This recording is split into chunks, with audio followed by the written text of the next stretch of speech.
The following program is an MLWRadio.com production. From the territories to Titan Towers to TNA and all points in between, he's seen and done it all. And now, he's here to share the real story behind wrestling's biggest moments, controversies, and characters. The MLW Radio Network presents Something to Wrestle with Bruce Prichard. Hey, it's Conrad Thompson, and you're listening to Something to Wrestle with Bruce Prichard. And with me today, of course, is the Master of Ceremonies, Mr. Bruce Prichard. What's going on, man? Well, I'm the guy with. Yeah, that's true. Yeah, that's me. Hey, good to be here, man. We are the most downloaded podcast on the MLW Radio Network. Thank you, everyone, for making us that. Yeah, here's the deal. We're humbled with the surge of support we've gotten online, and we want to be the most fan-friendly podcast around. And so we enjoy interacting with you on Twitter, and we love your suggestions. Let's keep this thing going, man. We want this show to be what you want it to be. So follow us on Twitter. He's at Bruce Prichard. I'm at Hey, it's Conrad. Our show account is at Prichard Show. And you need to throw us a follow, because if you use hashtag love to know, you have the ability to nominate a topic that we're going to cover. Tell them how the poll works, Bruce. Well, it's really simple. It comes up on Monday, and we're going to be doing it in the afternoon so that the folks overseas in Europe can vote. And we keep it up until 3 a.m. stateside so that our folks on the left coast in California can also vote and on West Coast time. So you participate, you vote, and then the winner is the topic that we are going to cover that Friday right here on Something to Wrestle with. And if you're listening and you haven't subscribed yet, please subscribe, leave us a review, rate us, and let us know what you think of the show. And continue to spread the good word. We've had a huge surge over the last few weeks, and it's because you guys are digging what we're doing. And that all comes back to the poll. So be sure to follow us at Prichard Show. We want to keep giving you the content that you enjoy. We're humbled by the overwhelming response, and we love your feedback. So throw us those follows on Twitter, and let's get right into it, man. I'm excited about it. Wrestlemania VII. I didn't think this one was going to win, but I got to admit, I'm kind of glad it did. Well, it took us long enough to get through Wrestlemania VII just to kind of refresh our memories and watch it all over again, but it was a lot of fun, and let's get to it, man. We hope you have as much fun as we did. It's maybe our longest show ever. On the other side of the break, what happened when WrestleMania VII went down? We'll be right back. All right, Bruce, I got to give you a compliment. I don't know how to say this, but you're looking pretty good today. What's the secret? Well, it's all in the blade. You know, blades in wrestling have kind of been hush-hush for a long time, but we're not ashamed to tell you how great the Dollar Shave Club is. Isn't that right? Absolutely not. I'm going to give you a little pro tip. If you go to dollarshaveclub.com/wrestling, you can get the first month free. Now, what are you getting for free? You're getting an amazing shave. We're talking amazing razors that are going to be delivered right to your door for a third of the price at what you would pay at one of those drugstore hassle situations. They keep it under lock and key like it's Fort Knox. You shouldn't have to do that. Just open your front door and check out all the great razors that are being delivered there. And I'm talking about the Executive Blade. It really is a first-class shave. I actually broke out the Dr. Carver shave butter last week. I shaved for the first time in a long time. I told you. I'm just saying. I'm a damn good-looking man now, thanks to Dr. Carver shave butter. Okay, it wasn't a magic wand, but man, my face is smooth now, and a lot of that is because of dollarshaveclub.com. And they're so confident in the quality of all their products, you get your first month for free. Really process that. They know you're going to love it, so you get it for free. You just pay the shipping. Just a few bucks a month after that. No long-term commitment, no hidden fees. There's no reason not to do it. Where do they get theirs, Bruce? You go to dollarshaveclub.com/wrestling. And when you put that in, it's going to take you to the page. All you do is you pay for shipping. You get great blades. You get some shave butter. It is awesome. And it's funny that we sit here and talk about it, but it makes that big of a difference. It really does make a big difference. You're going to be glad you went. And just for listening to Something to Wrestle with, you get your first month free. If you enjoy the show, support the show, man. Go to dollarshaveclub.com/wrestling and get your first month free. What have you got to lose? Now back to more Something to Wrestle with. All right, welcome back to Something to Wrestle with Bruce Prichard. This week, we're going to talk about something that I never thought we would cover this early in our show, It's not my favorite WrestleMania, but it is one of the more controversial WrestleManias. What happened when WrestleMania VII went down? If you're tuning into the show to hear what type of BS answer Bruce is going to give about the move from the Coliseum to the arena, go ahead and skip to the end of the show. We're saving the best for last. That's our dessert. That's what we're going to gnaw on last, and we'll cover Iraq last. We're going to kind of go through the card and everything that's happening in the WWF first. But let's talk about it. It's WrestleMania VII, March 24th, 1991. We're in Los Angeles. It's WrestleMania VII. Lots going on in the world. The Gulf War, we're obviously going to get to that later too. Let's get into the matches. This is an astonishingly long show, more than 3.5 hours. Of course, this year WrestleMania was a day and a half, it felt like. The only dark matches, Coco Beware and Brooklyn Brawler. Then we get into the televised show. But before we do that, we got to mention this. I probably would have forgotten this had we not sat down and watched a few minutes of it. Willie Nelson does the national anthem, and he comes out. America the Beautiful. My apologies. And he comes out decked out in all kinds of gear. He's got his WrestleMania sweatshirt on. He's got a Hulk Hogan bandana on. He's got Bret Hart shades on. He's got a little replica belt on. He's all decked out. There's got to be a fun. Back in the day, around this time, you were known to have a good time. You had to have a good time with Willie Nelson there. You ever heard of the Toby Keith song, I'll Never Smoke Weed with Willie Again? No, and I don't know that I want to. Well, it's a great song, and for those of you that know the lyrics to that song, I can empathize with Toby Keith. Let's just keep it to that, and the 10th floor of the Hilton in Los Angeles was a hell of a night, hell of a party with Willie. Willie's a lot of fun. So after that, we get right into it, and the first match is the Rockers, and they're going to wrestle Barbarian and Haku. It goes about 10 minutes. This is the last WrestleMania for the Rockers. Their first WrestleMania was at 5. Obviously, this is it. After this, WrestleMania 8 would feature a singles match with Shawn Michaels. This is on the heels of the Chuck Austin injury, the enhancement talent, where he had his neck broken with a rocker dropper. Is there any sort of heat on the boys for that at this time, or no? No. I mean, that was an unfortunate accident, and accidents happen sometimes. It sucks, but no, there was no heat. The next match on the card is the Texas Tornado and Dino Bravo. The Texas Tornado, as you remember, is actually Kerry Von Erich, but they bill him as Texas Tornado. I'm curious. He's at one point one of the biggest stars in wrestling.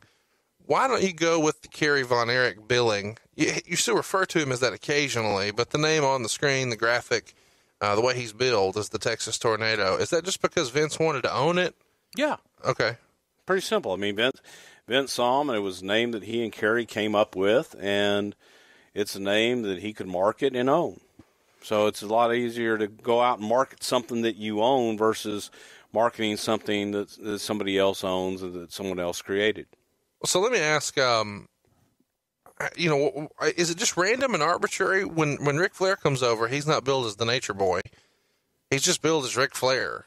So what's the rhyme or reason that goes into a decision like, okay, we're going to call him Ric Flair, but this guy, he needs a little something extra. They call him the Nature Boy Ric Flair. They did call Kerry the Texas Tornado Kerry Von Erich. They refer to him both ways, but he was brought in as the Texas Tornado. That's a name they wanted to brand. That was what they wanted to call him. So if you're going to, it's confusing when you continually refer to someone, well, he's the Texas Tornado, well, he's Kerry Von Erich.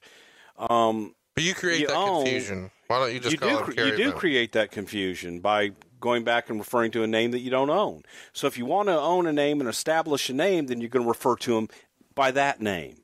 You're not going to refer to him as a name that he was known by somewhere else, where you're not going to reap the rewards from that after the fact. You'll still own Texas Tornado. You create Texas Tornado.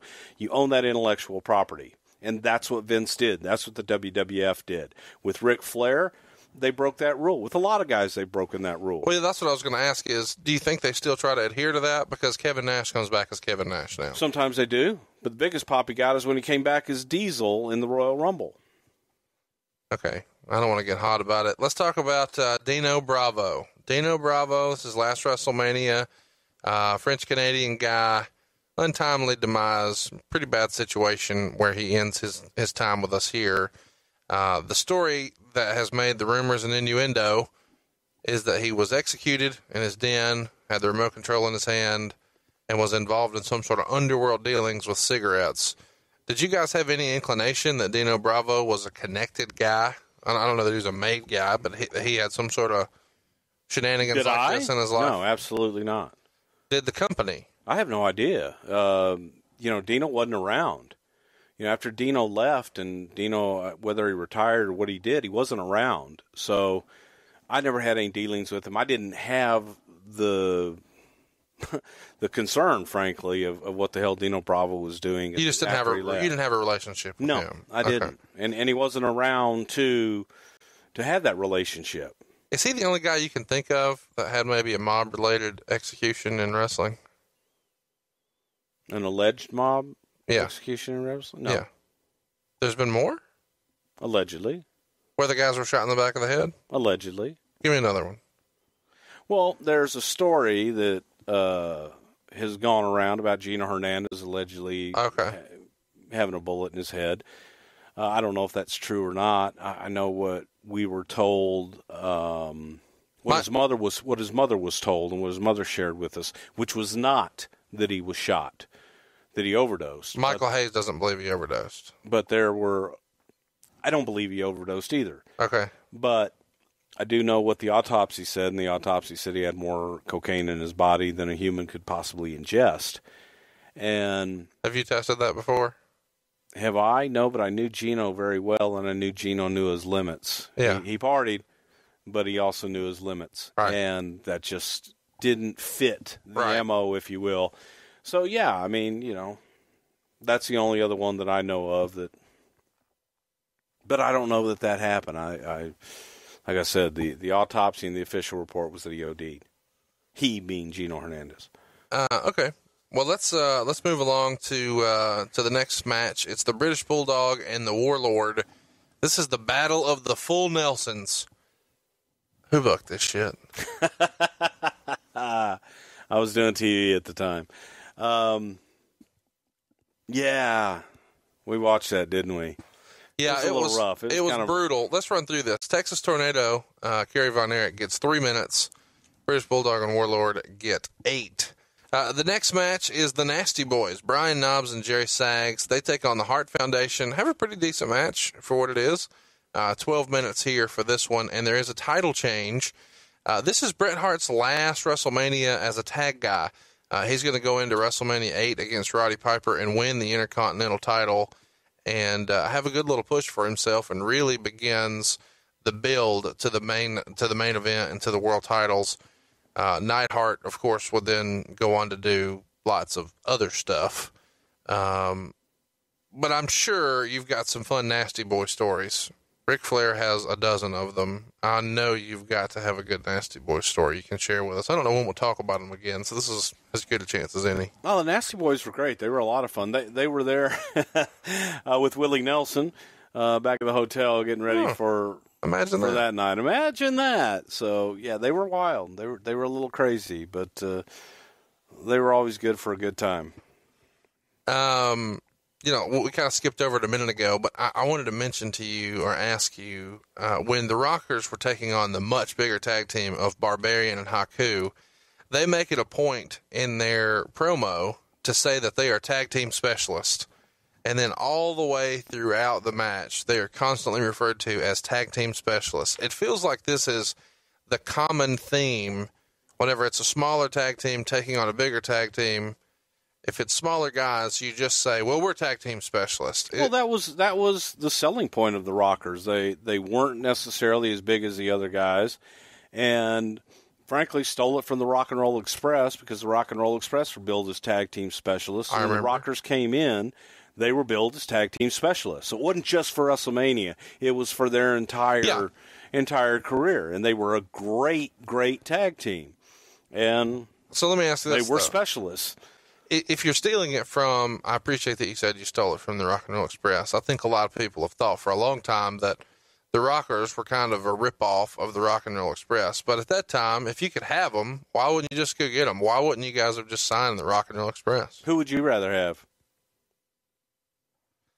Fair enough. There you go. Okay. They defeat the Hart Foundation, the Nasty Boys do, rather. And so now, Brett's not obligated to be in this tag team anymore. He goes and does big, great stuff. Did you guys have any real plan for Jim Neidhart, or is he kind of, for lack of a better word, just a ship without a sail without Brett? Well, there were plans for both guys, and you go back and you look at, was it WrestleMania 4 or 5 where we did the Battle Royal that Brett won? That was 4. Okay, the idea in 4 was to split up the Hart Foundation. Okay, and here we are at 7. And, it's just now happening. Here we are. Well, no, we tried it then. And it didn't work, Brett just wasn't way getting back over. then. And neither one of them got over on their own. And they got back together, and it just, let's try it again. Talk to me about Jim Neidhart. Jim Neidhart has not had the best success away from wrestling, but, were there any other times in wrestling that you feel like he, really did a good job? I mean, it feels like to me, Jim Neidhart's kind of peak of his career is right here, man. It's in the Hart Foundation. Even when he's tagging with Owen and he's doing other gimmicks, it just doesn't ever feel like it gets back to this point for him professionally. Some guys are tag team guys, and the Hart Foundation, they were a great tag team. Yeah. And I don't know that Jim on his own was as attractive as the singles. So it's Brett shined, and Brett was able to go out on his own and get a following and do well. And Jim just needed that crutch. Jim needed somebody. He needed that workhorse in there. Isn't it interesting that Shawn Michaels and Bret Hart's career here are really starting to parallel? Sure. With this being their, and then in the next 2 WrestleManias, they're both on their way to Intercontinental belts, and then they're on their way to the world titles in the following years. So. Lots of parallels. Let's get to match number 6. This is something that I was really excited to talk about as a kid. God, I just love this. Jake Roberts and Rick Martel. And a lot of this happened on the Brother Love show. And I just kind of want you to carry us through, how this all came to be. If you remember, he was Rick the Model Martel. He had a cologne he was pushing. And what did you call the contraption that kept that in? The Atomizer. The Atomizer. That's what it's called. I'm just saying, it's not a word that I hear very often. Arrogance. It's a bug spray gimmick that you guys spray paint and put stickers on that says arrogance. It's pretty creative. I tech stuff. Who was in control of the props at that time? Can you give credit to somebody? We didn't really have a prop guy at that time or a magic guy at that time. That was wait. Did you just say magic guy? Yes. So WWE refers to a prop guy as a magic guy? No, the prop guy referred to himself as the magic guy. He was an absolute genius, Richie Posner, and that's what we called his area, magic. Well, give me an idea of some magic he created. Just everything that was out there, any special effects, any props or anything like that. So when the ring collapsed, he hated the word prop. Okay. He preferred to say he made magic, which he did. And he was a magician, too, by trade, and a great magician. Okay, that explains it. I was going to say, because Carrot Top does not refer to himself as a magic comic. He's a prop comic. Oh, okay. Yeah. No. Richie was actually a magician as well, and he referred to what he did as magic. And I get it. He was great at what he did. Well, listen. I'll call it whatever you want me to, as long as it works. Well, there was magic in this angle, so even if he didn't make the Atomizer, it was still cool. No, I think Creative Services did. Really? Yeah. Okay. Well, that's kind of cool. Rick Martel in these skits on the Brother Love show is looking damn styling in these suits he's rocking and toting around some arrogance, and he sprays it in the eyes of Jake Roberts. Whose idea was this, and do you remember who would have produced it or put all this together? Does any of that ring a bell? Well, I did the arrogance and the model vignettes and stuff. Vince and I did those. I don't remember whose idea it was. Probably, either Pat or Vince, one of the two. But it was a way to present Martel. Rick was French-Canadian, great talent, not the best talker in the world. And it was a way to get that French out of him a little bit and the arrogance, if you will, of how some people looked at the French. And just get a little bit more personality out of Rick. He was great in the ring and everything he did. Looked like $1 million. And it's another example of a gimmick that you give a guy and the talent was able to pull it off. He does a phenomenal job here. One of the better angles, for those of you who don't remember, the arrogance gets sprayed in the eyes of Jake the Snake Roberts. He is blinded on the set. Yeah, but all that was location because that was all on the Brother Love show, so that's what made it great. Absolutely. It was on Superstars, on the Brother Love show. It's a pretty lengthy angle as far as shooting stuff because week 1 is the blinding angle. Week 2, we see Jake at the optometrist. A couple of weeks later, we see him back on the Brother Love show, and this time, being harassed by Rick Martel. And he's just feeling around blindly and gives Brother Love a DDT. He sure did. What's the trick to taking a DDT so well? Because you did a great job on that DDT. You listen to the Snake Man and take it exactly like he tells you to. It's actually one of the simplest bumps in the world that people complicate and get hurt trying to take it different ways. If you take it like Jake has taught people to take it over the years and you do it correctly, I think it looks great. And looks like $1 million, and he'll take care of you every single time. Working with Jake and taking the DDT was a night off. Well, in that angle where he DDTs you, the glasses slip off, and Jake has a contact in to make his eyes look white, and or maybe they are white. That arrogance really got in there and took all the pigmentation out of his eye. My apologies. And then several weeks later, Jake blindsides the guys in the middle of a match. I believe it's Tito and Martel. And because he's blind, he winds up attacking Tito. He's not sure. Couldn't see where he is.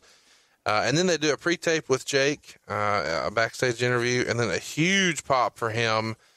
Jake was over like Rover here. And then this summer, you guys would turn him heel. Is that because he wanted to work heel? Do you remember? Jake always wanted to work heel. Yeah. He was more comfortable as a heel. Well, I think that summer is probably some of his best stuff, and I look forward to us talking about that on a future episode. But what's interesting about this match is you guys would blindfold these guys by putting bags over their head, black bags, not the type that Terry Funk put over Ric Flair's head, a Ziploc bag, but a black bag. And I didn't see it until this week when you and I, were skimming through the show. You guys had cutouts in there with black mesh, you dirty cheaters. They could really see the whole time. I didn't see that. This is why Meltzer calls you a lazy con man BS artist. Yeah, well, you're the one that co-hosts with me. That's true. So, were you watching on a monitor when this happens? When what happens? When this match takes place, Jake and Rick Martel, blindfold match, WrestleMania 7. Yeah, I was a gorilla. When you see Jake stick his hand up inside the mask. Actually, you know what? The first time I ever saw that was with you. Really? Yeah. That's the first time I noticed it, too. Yeah. If you go back and you look at this, right before the match starts, when the referee is securing the masks. But it was lighting. No, and it wasn't necessary. It wasn't cut out. It was black, like pipe and drape. Yeah, it was like a mesh. Which you can see through fairly well. It's like having dark sunglasses on. There was a piece cut out. And no, if you look at it, it was mesh because the problem was he held it up to the light. Okay. And when you had something to look through on the other side, you could see that you could see through it. Well, and when it's up against skin and when it's up, it's like, it's black. It looks black and you can't tell. But when they held it up to the light, it was like, oh, crap. This sounds that like sucks. A terrible match, but man, it's pretty fun. And it gets knocked all the time. Oh my God, the blindfold match. I thought they worked it tremendously. I would always think, and I haven't watched it in years. I would always go, why are people always knocking it? And then I watched it again. I thought it was great. Just the simple psychology of Jake and pointing, using the audience to tell them where Martel was. Those two guys did a great job. It was an entertaining story in the ring. And they, if you watch the match, they didn't do a whole lot. No. But every single thing they did meant something. Absolutely. Is it fair to say that Jake would have laid this out? Probably, but I mean, it takes two to tango. I'm not taking it from Martel. The two of them probably got together and came up with it. But. We just commonly hear as fans that Jake is a genius, and I don't think that was ever more evident to me than watching this match, because like you said, he knows he's the babyface. He's got the crowd on his side. So whenever he's backed up and supposedly looking for Martel, he just sticks his finger out and moves it around, and when the crowd cheers, he knows that's that direction. The other thing he did in the middle of the match was the clap. And so when he clapped, Martel started to come that way. The fans start to clap in. They're clued in. They're tuned in, man. And so when now there's clapping everywhere, Martel can't figure out where he is. So very, very genius stuff here. The Snake is in this match at the end. He does not look happy, and it made me curious. Do you remember any fun Snake stories from around this time? Oh, yeah, a lot. Can you give me one? Is that possible? Oh, wow. There are all kinds of snake stories. That snake found its way down people's pants before and in the ring, and the more that someone knew, the more that Jake or somebody knew someone was afraid of snakes, that snake would always find its way into their presence. Jim Cornette one time jumped over a table when Jake took the snake out at gorilla position one time and tried to get it on Cornette. There was a time in Madison Square Garden where they had George the Animal Steel out with Cornette, and Jake, they were going to handcuff Cornette. Now, Cornette didn't know this. Oh. And they were going to handcuff Cornette to the bottom rope and put the snake on him.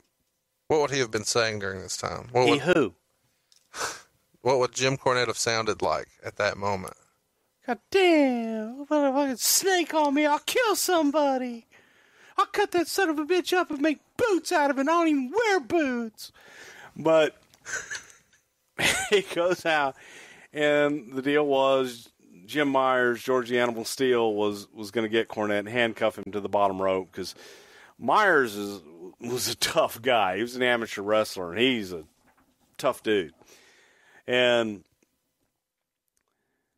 Myers gets Cornette, gets the handcuffs on him, handcuffs him to the bottom rope. Well, they go to get the snake and go to get it on Cornette, milk it for the crowd, knowing this whole time that Cornette's got nowhere to go. He's handcuffed. Well, before you know it, Cornette is escaped and is running down the aisle and gets to the back. And we're standing there going, what happened? Well, how the hell did he slip out of the cuffs? What happened? I come back, I said, Corny, I'll kill everyone. He slipped out. I said, what happened? He goes, God damn, I got a handcuff key. He had a handcuff key in his pants and always carry a handcuff key. Like, who the hell carries a handcuff key when they're going to the ring to have a match? Who thinks in their mind, well, I don't know, maybe somebody's going to handcuff me tonight as a rib and put a snake on me. You never know what's going to happen. I always have a handcuff key in case the cops try and get me on an escape. In case the cops try to get me, I will escape. I got a key. Hang on now. Hypothetically, do you know of Jim Cornette being arrested before? Oh, yeah. Oh, see, I was going to say, I don't see Cornette getting arrested. I see Cornette maybe having the key for other reasons. No comment. But it was the craziest thing. And when you hear that explanation, it's kind of like, well, okay, props. You got away. Failed. Do you think he still carries a handcuff key around? I wouldn't doubt it. I wouldn't put it past him. That is phenomenal. That's way better of a snake story than Remind me to tell you the Jim Ross car story one day, and that was a rib. That was a horrible rib, but it was a rib. And we'll tell that one day. Okay. So put that in your bank. Tweet us about that one. Let's get to the next match here. I will not address it on Twitter. WrestleMania VII, and now this is the 7th match of the night. The 6th televised match is The Undertaker with Paul Bearer taking on Jimmy Superfly Snuka. This is Snuka's last WrestleMania. Is this kind of the end of an era here? Because for a long time, Snuka was the most over babyface there was, and then eventually second only to Hogan. And now he's on his way out, and I don't know, it just kind of feels like the end of an era for the WWF. Would you agree with that? Yeah, Father Time. How appropriate to, Wow. For it to be The Undertaker to be the one. Did you just freestyle that right there, or was that really the story? If you say it's really the story, I'll give you like so many props if that was really the plan. Okay, so we knew Jimmy was that would probably be Jimmy's. It wasn't, but we figured that was Jimmy's last at the time. When you say last, you meant pay-per-view or Big Show? Well, no, Big Show and. Yeah. He did do other pay-per-views after this, but nothing like WrestleMania. How was Jimmy to deal with here? Jimmy had a little bit of a reputation for being, I don't know, erratic. I don't know the right word I'm trying to use here. He had some challenges. He had some demons. He had some issues. Here, he's easy. It's just piece of cake. It's just longevity, Father Time. That's exactly pretty much it. Okay. Yep. So, The Undertaker, his very first WrestleMania, the beginning of the streak. Well, we had this idea. We said, what if we could have a dead man, and every time he wrestles at WrestleMania, he never loses? And if we can only get like 25 years out of it, it'll be great. Well, you almost made it, man. 21-1. Yeah, but it was still 25 years, 24 years, whatever. Yeah, that's a long time. For those, should I go ahead and just nip that in the bud? The streak wasn't planned, folks. It was just one of those things that organically happened. And then later years, when we realized, this sumbitch has a streak. Cool.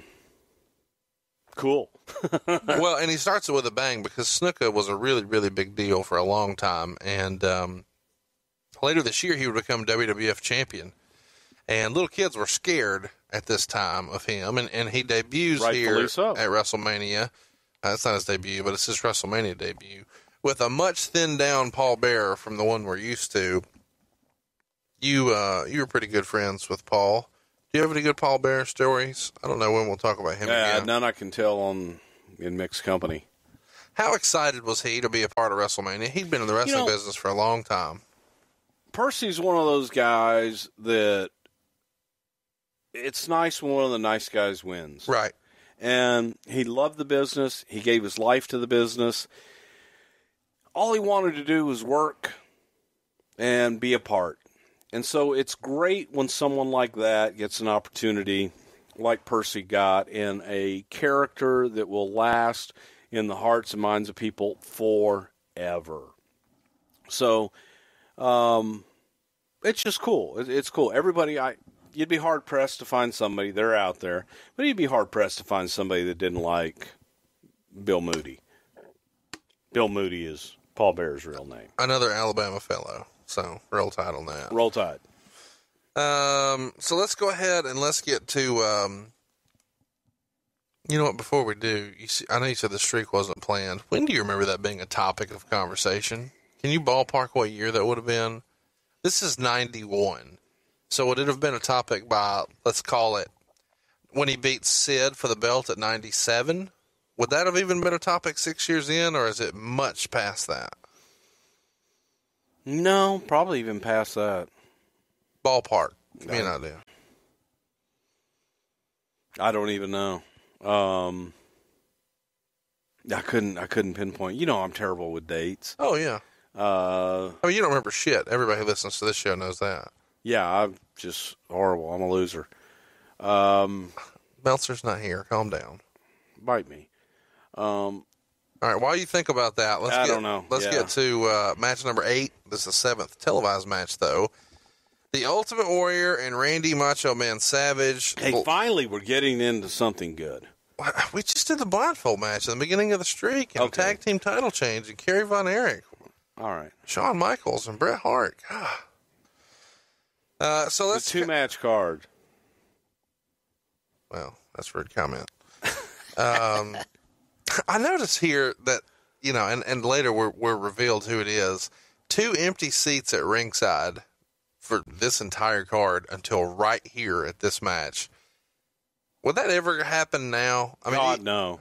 I mean, right dead center are 2 empty seats the entire night, and then for this match, yeah, and you know what? It wouldn't happen now for several reasons. They put audience members that actually want to be there, and no, not that those guys didn't want to be there, but people buy those seats and they spend a lot of money. They put the celebrities on the hard cam side, now. Because they're may not necessarily be there to watch the show, and the audience member that is there that buys those seats and pays their good money, they're not leaving those seats during the event. Would this have been something that irked Vince back then, or was his attention to detail in other areas? No, it definitely irked him. You hated seeing empty seats anywhere, much less in the front row right opposite hard cameras. Right.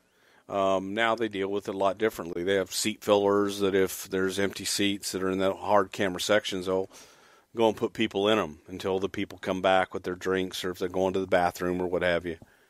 The folks in the seats are Donald Trump and guest. We'll talk about that in a little bit. Okay, Bruce, one of my favorite things on the show is to kind of beat you up about some of these terrible ideas that you had back in the day. And I'm still not convinced that you guys didn't just randomize this stuff when it came to giving guys gimmicks like Bastion Booger or the Red Rooster.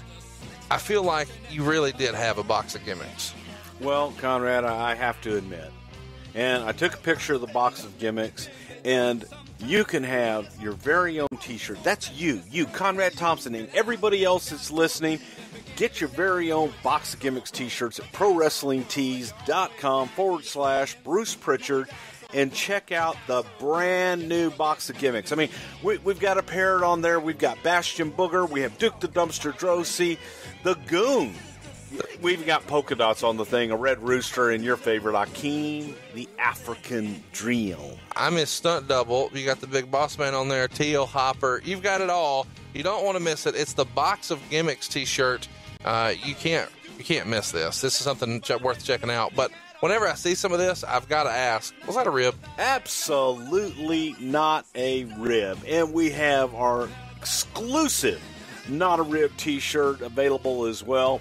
And that goes back to a time in my life when I used to be over.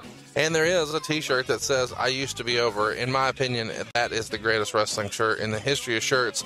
I couldn't believe you went with this one. You've even got a controversial shirt. It's black with pink lettering. I was there when Bret screwed Bret. That's a long way from Greensboro, though, is it not? Well, yeah, you weren't there, but I was there. No, I wasn't there. I was a Huntsville jackoff, as opposed to a Greensboro jackoff. And what about this no guest needed? You got to hit that up. Just because I love you doesn't mean I like you. Reflections, the official Something to Wrestle shirt. I wrote this shit, and my favorite, the classic, the original, I sport it around the house all the time. The Love shirt. You're going to love the way you look. Don't put a T in his name. Put a T on your back. Go to ProWrestlingTees.com/Bruce Prichard. Now back to more Something to Wrestle with. Bruce Prichard. Let's get back to the Ultimate Warrior, though. You guys did a really great job building this up here. If you think back to kind of how this all started, Macho Man attacks the Ultimate Warrior on main event, and then Sherry appears at the Royal Rumble during an interview segment with the Warrior and begs for a title shot for Macho Man. Later in the night, she distracts the Macho Man, or she distracts the Warrior, and Macho Man sneak attacks him during his match with Sergeant Slaughter. A few minutes later, back when they're, back ringside, Macho Man really lays it in with a scepter shot on the head of the Warrior, allowing Slaughter to get the pin and become the world champion. And so they start to promote this as the first time ever for a career-ending match in the WWF. Do you remember a career match prior to this in the WWF, or is this just the first big-time one on pay-per-view? Not that I remember. It was the first one on big-time pay-per-view, that's for sure. So who pitches this idea? Do you remember? Well, Randy was, looking to take some time off. He's fresh on a broken thumb here. I don't know if you remember that, but he had just broken his thumb. He's got 2 pins in there. I don't recall that, but Randy was definitely looking for some time off and to take a break, and he had been running hard. And so when you say take a break, he just wanted to come off the road for a little bit and be a spokesman for the company. He wanted to do commentary, or do you remember what the real plan was at this time? I think at the time it was to be a spokesman, but actually at the time was for him to take some time off and get away from the business for a little while and then come back and be a spokesman. And then, I don't know that it was ever necessarily one of the things I hate about stipulations like this is I don't think that it was ever really the intention that Randy was going to retire and be gone forever. There was always a thought that, well, he'll be back. Yeah, Meltzer, I know you love this, but Jesus. He suggested that, maybe one of the ideas would be there would be like a letter writing campaign to get Macho Man reinstated. And you guys would request, if you'd like for him to be reinstated, send your, note to blah, blah, blah as a way to capture addresses for mailing addresses so you guys could send him catalogs and stuff and market stuff. And he certainly did something like that the year before with the tugboat Hulk Hogan situation. Yeah, definitely. We did do that. Whose idea was that? 'Cause that's pretty genius. I would imagine probably Vince's. I don't know. That's a really, really great idea. Bob Collins, Vince, I don't know. Okay, so let's get into the match. Sherry and Macho Man are carried out on thrones for this. It's a pretty cool spectacle. Any memories of that idea, or maybe funny stories of carrying them around, maybe mishaps or guys who went on to be something like Cena was with Punk at that one WrestleMania, or DDP was for the Honky Tonk Man?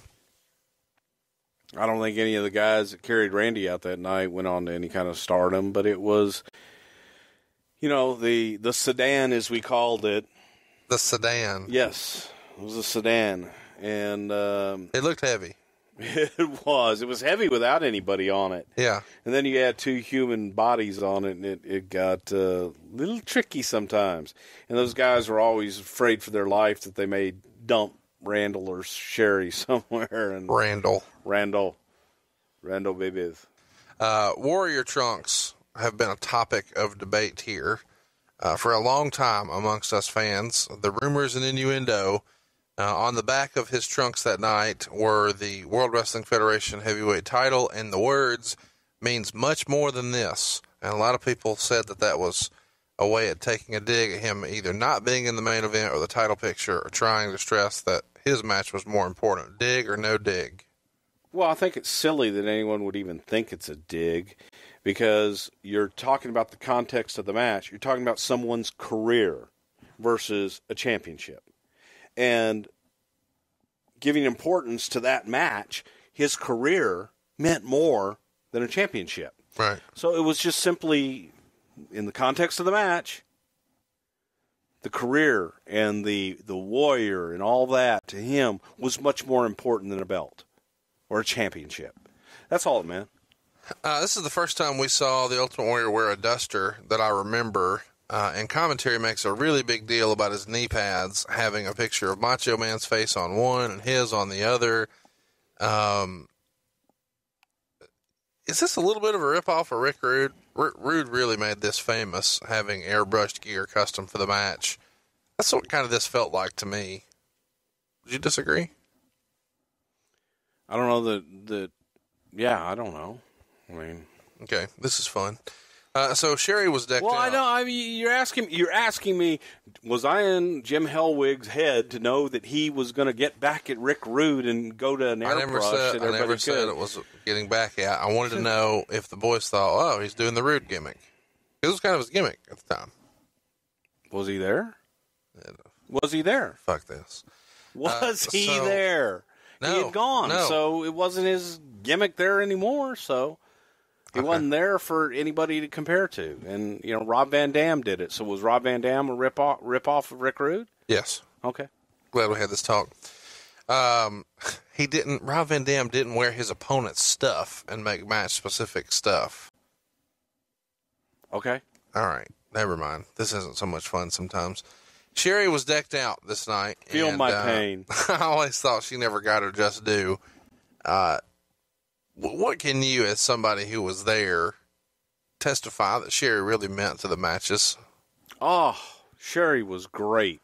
The boys, if you ask any of the boys who they'd rather work with, all of them would rather work with Sherry Martel. She was... Rather than anybody. Okay. You could have a match with Sherry. She'd sell and make you sell, and it'd be believable. But Sherry was a huge integral part of the Macho King and the sensational Queen Sherry. She just was great at everything she did. She added to that package. She reacted to every little thing and accented the match and didn't steal from it.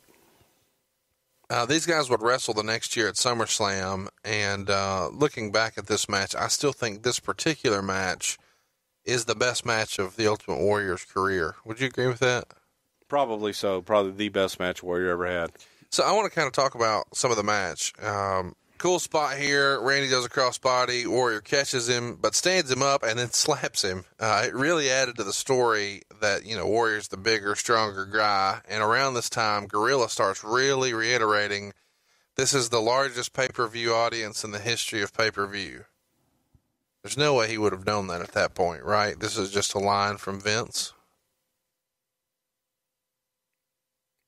I'm sorry, you're asking me to tell you what line Vince gave? No. You know what that was in reference to? Was we were broadcasting that to the troops all over the world.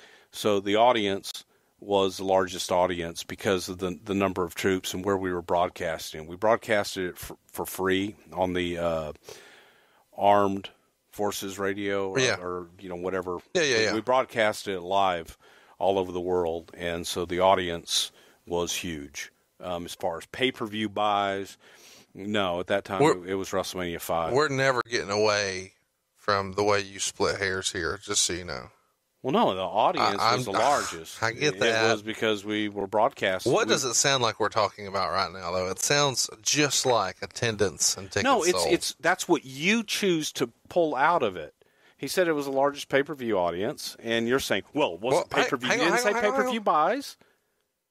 So it was the largest pay-per-view audience. How is it pay-per-view if no one's paying? Because that's what we referred to them as. So that's how we referred to the events. It's a pay-per-view event. Okay. So because it's a pay-per-view event, should have just been a per-view. It was broad. There's no pay, so he should have just said this is the largest per-view audience in the history of per-view. But it wasn't. Yeah, anyway. It was. No, it wasn't. Yes, it was. Sherry's wearing some super revealing stuff here, and I think around this time she started to really push the edge with some of her outfits, thongs and stuff like this. Is it fair to say this is like the precursor for the Attitude Era? There was a series of matches here where she would be stripped down to bra and panties and stuff like that, and that was kind of pushing the edge here for WWF at the time. Do you remember that being a conscious decision, and who would have been the person who says, why don't we show a little cheek here, pal? Well, a lot of that usually was Sherry's volunteering it. But I don't think there was necessarily a conscious effort to go, let's do bra and panties. As a matter of fact, it was probably the other way, kind of shying away from that. Right. But I know Sherry always used to like to do that. And I never liked the guys putting their hands on women anyway. In general, that's tough to sell. It's just a tough sell. I don't care where you are and what you're doing. Heel, babyface, that was always the excuse. Well, she's a heel, so it's okay to do whatever you want to, too. Whose excuse was that? That's everybody's excuse. It would be the talent's excuse to say, well, she's a heel. You can go ahead and get away with it. And because the audience popped, it's okay. She's a heel. It's okay. I just never liked it, but, sometimes they did it. Warrior pushes Sherry here when they're on the outside. Pushes are pretty hard and pushes are down, and it's not even addressed at the time. So what you're saying holds water. Well, is this the first time you remember this many finishing moves being used over and over and over and it not finishing? It feels a lot like now you see guys hit a move a dozen times and then they still kick out. But back in those days, it was unique because usually when a guy hits his finisher, that was it, and you work to the finish. And these guys wanted to do something different, and career match that they wanted to make it special and just be able to go out and make it different. It's time for the pin now, and after all these finishing moves, Warrior wins with just a foot on the chest for the pin. Your thoughts? Hated it. I thought it was disrespectful to Randy Savage, the performer. I thought it was disrespectful to Randy Savage, the man. I also believe that it was probably Randy Savage's call. Knowing Randy. And knowing how Randy was a firm believer of win him in the ring, lose him in the ring. You win him 1, 2, 3, you lose him 1, 2, 3, right in the middle. And I could see Randy basically anointing the Warrior and saying, you know what, beat me, stand over me, and be the man. Because Randy knew what was coming afterwards. So it was simply simply a way to get Warrior over. As if that's not enough, Warrior takes a victory lap around to the corners and then again comes back to the center to put a foot on the chest, this time posing with the duster on. It just seems a little disrespectful to not only pin him with one foot, but to make a victory lap, throw your shit on, and then do it again. Well, it is to me. And I think that the talent at the time, here I am defending Warrior, I think the talent at the time, everybody knew what was going to happen next and felt that Randy was going to have his moment at the end. So get your moment now and then move on, and Randy gets his moment at the end. And it did work. It did. It did work.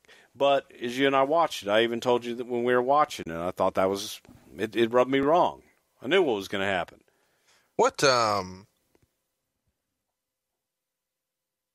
I'm curious the thinking that goes into what happens next. Sherry attacks the Macho Man after the match. She's upset that he's lost, seemingly, because of the impact it'll have on her career.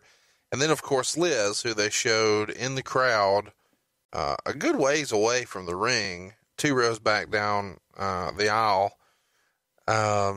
She comes to the rescue and throws Sherry out of the ring by her hair, and the crowd goes nuts for them to reunite. Women in the crowd are crying everywhere, and then they reunite, and he embraces her, puts her up on the shoulder, and then when it's time for them to leave, he used to make her hold the ropes open for him, and this time he opens them real big for her. And the replay they show on the pay-per-view isn't of the match at all, but it's of him picking her up. So he started the match as a heel, worked as a heel, cheating and chairs and all this stuff. But then Liz comes back to him, so now he's a babyface. Has this ever happened before? It's a pretty interesting dynamic that a guy can, start as a heel and work as a heel the entire time, but because a woman likes him, he's a babyface. Well, I mean, it really speaks to the power of Liz. It spoke to the power of the couple. Mm-hmm. It spoke to the package of Randy and Elizabeth through the years. That was a unit that, God, they were iconic. Huge heels, huge baby faces, and Liz was never really a heel. No, but she managed Randy as a heel, and as a package they were heels.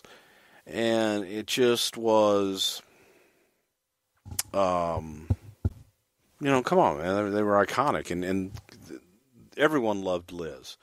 She said even as a heel, they loved Liz. And it was a way to bring them back together. And what people don't know is how devoted Randy Savage was to the business and to the angle when he and Liz split on camera. Randy and Liz in real life were married and got a separation, a legal separation. Wow. So that if anybody, would say, oh, well, they're really married. No, they're not. That was Randy's dedication to his art and everything that he did. And Jesus Christ, why we got to do this shit? Last week we were talking about Eddie and stuff, and I told you, and I apologize, folks. The visual of Randy and Liz and Sherry all in the ring together, throw Warrior in there, and they're all gone now, was powerful. And it's even more powerful now when you sit there and you watch that and you see them, and knowing how much Randy loved Liz and vice versa, that to watch that, and you're talking about people crying, man, I cried that night, when it happened. It was a work. It was a beautiful story, but it was also those two coming back together, and it was a beautiful story. And it was what it was, but it worked, and onward and upward. What do you think made Liz so special? There's never really been a character like her since. She was quiet, classy. Didn't have to say a lot, didn't say a lot. And she was a beautiful woman, but she also was like that girl next door. So I think she was really relatable and easy to like.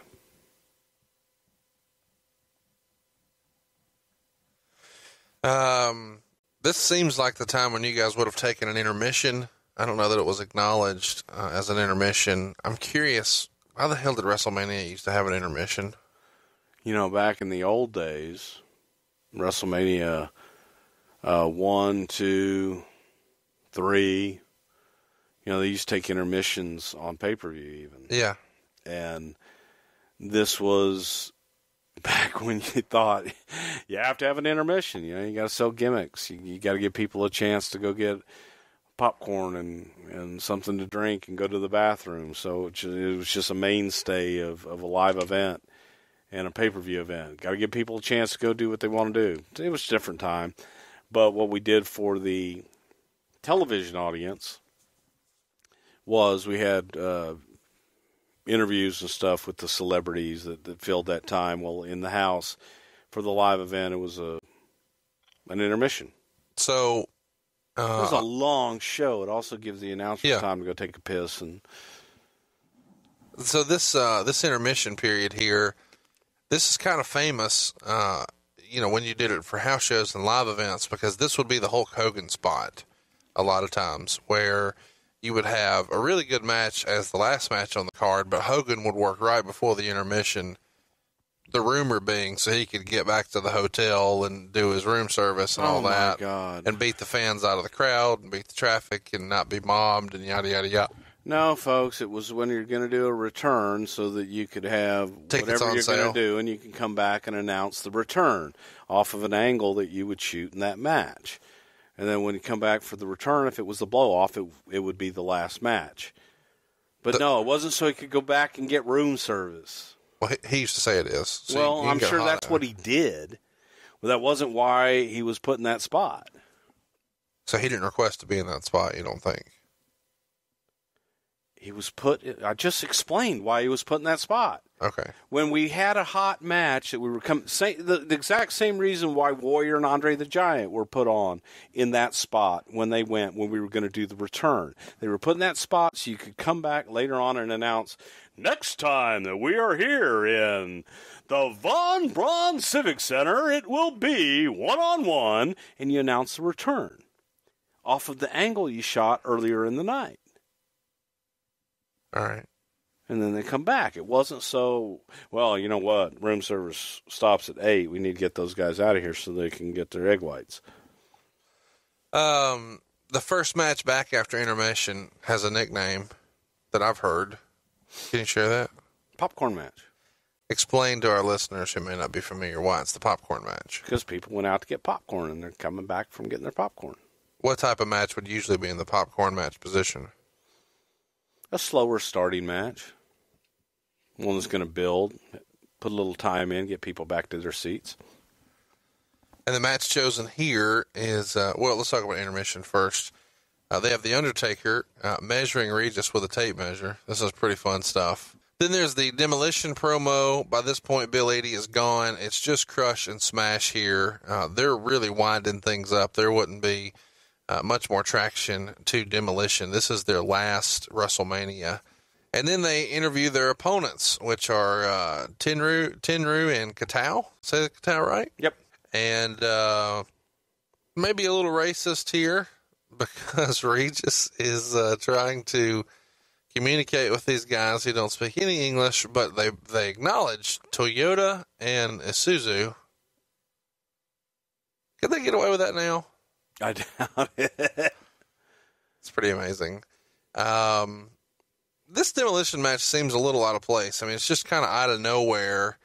How do you guys come to this to be a WrestleMania match? And Demolition loses. This is the first time I remember seeing a power bomb in the WWF. I'm probably wrong on that, but it's the first time I remember seeing it. Demolition's done in September of this year, I believe.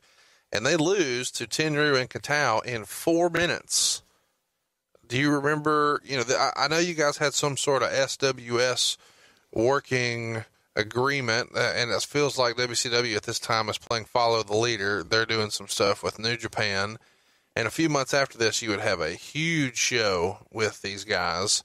I think Tenryu tagged with Hogan against LOD, and you guys had like record ticket prices and made a huge gate in Japan, but I don't really hear about that going on much further. What happened here?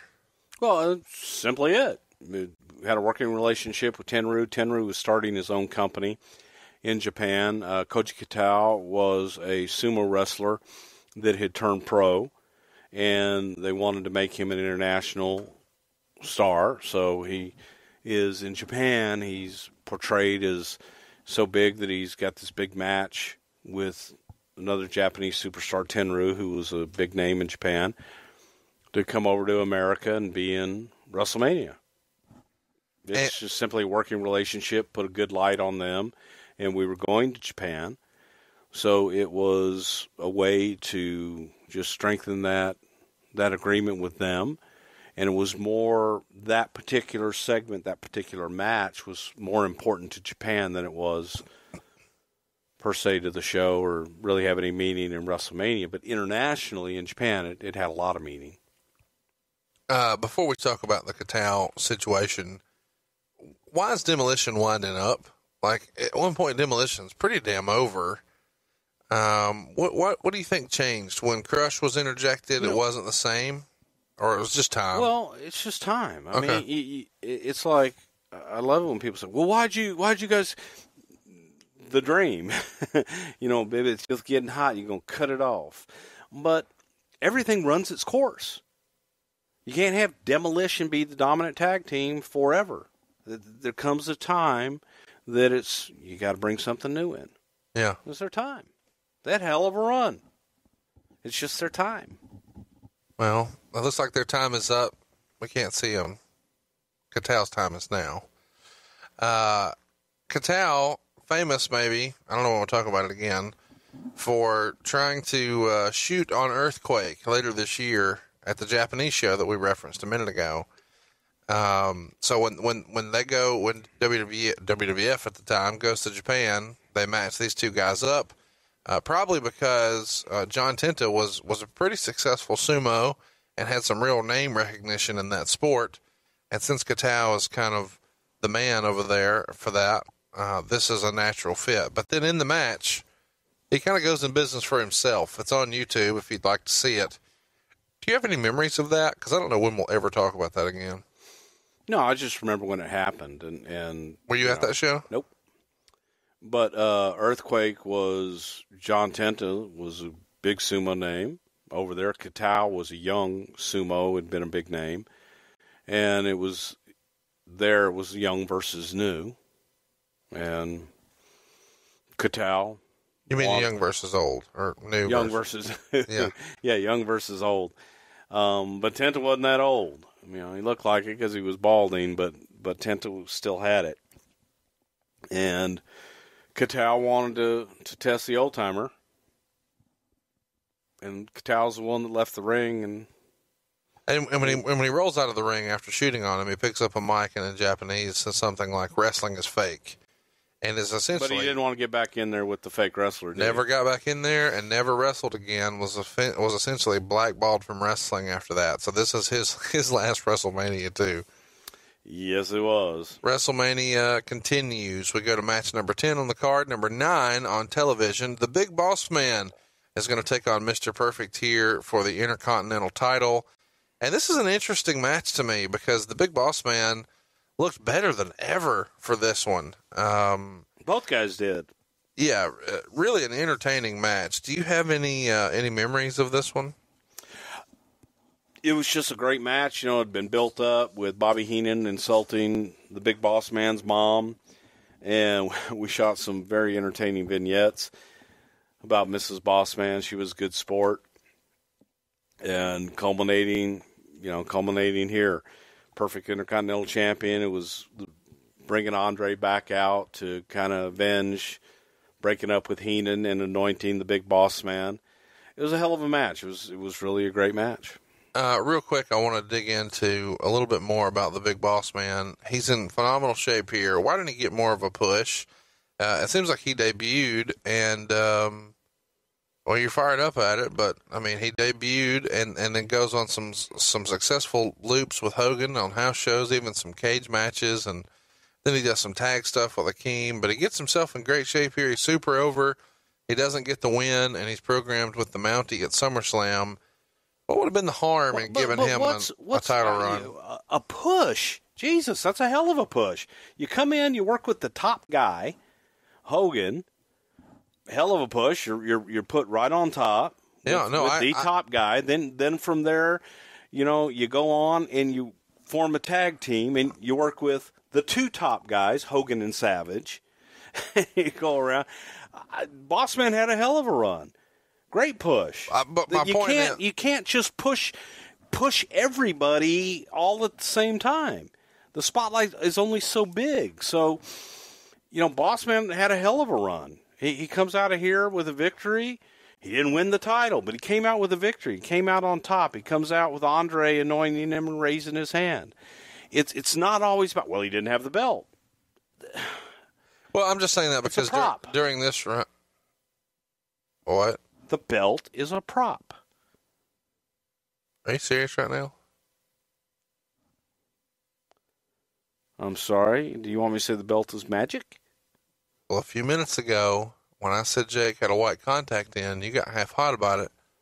And now you're referring to the Intercontinental Championship title belt.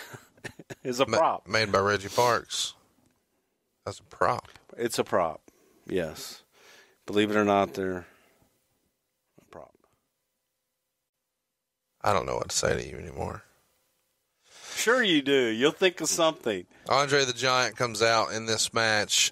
This is the first WrestleMania where he wasn't advertised that I can recall. I assume he had been having some injury situations in his life. This is the last WrestleMania appearance for him. And I'm curious, if he would have been able to work, did you guys have a plan for what the match would have been? He does some physical. He wasn't a part of it. He wasn't necessarily a part of it. The storyline was the breakup with Heenan, and then going on after WrestleMania to have the managers wooing him. That's all it was. So is his appearance here just to continue the Bobby Heenan storyline, or is it to just add some added value to the viewer that, hey, they got to see Andre the Giant? Is it to get him a WrestleMania payday? All the above? It was a part of the story. It was all the above. He was a part of the story. And was he able to work here? I guess what I'm getting at is why not give him a match, even if you put him in a tag match?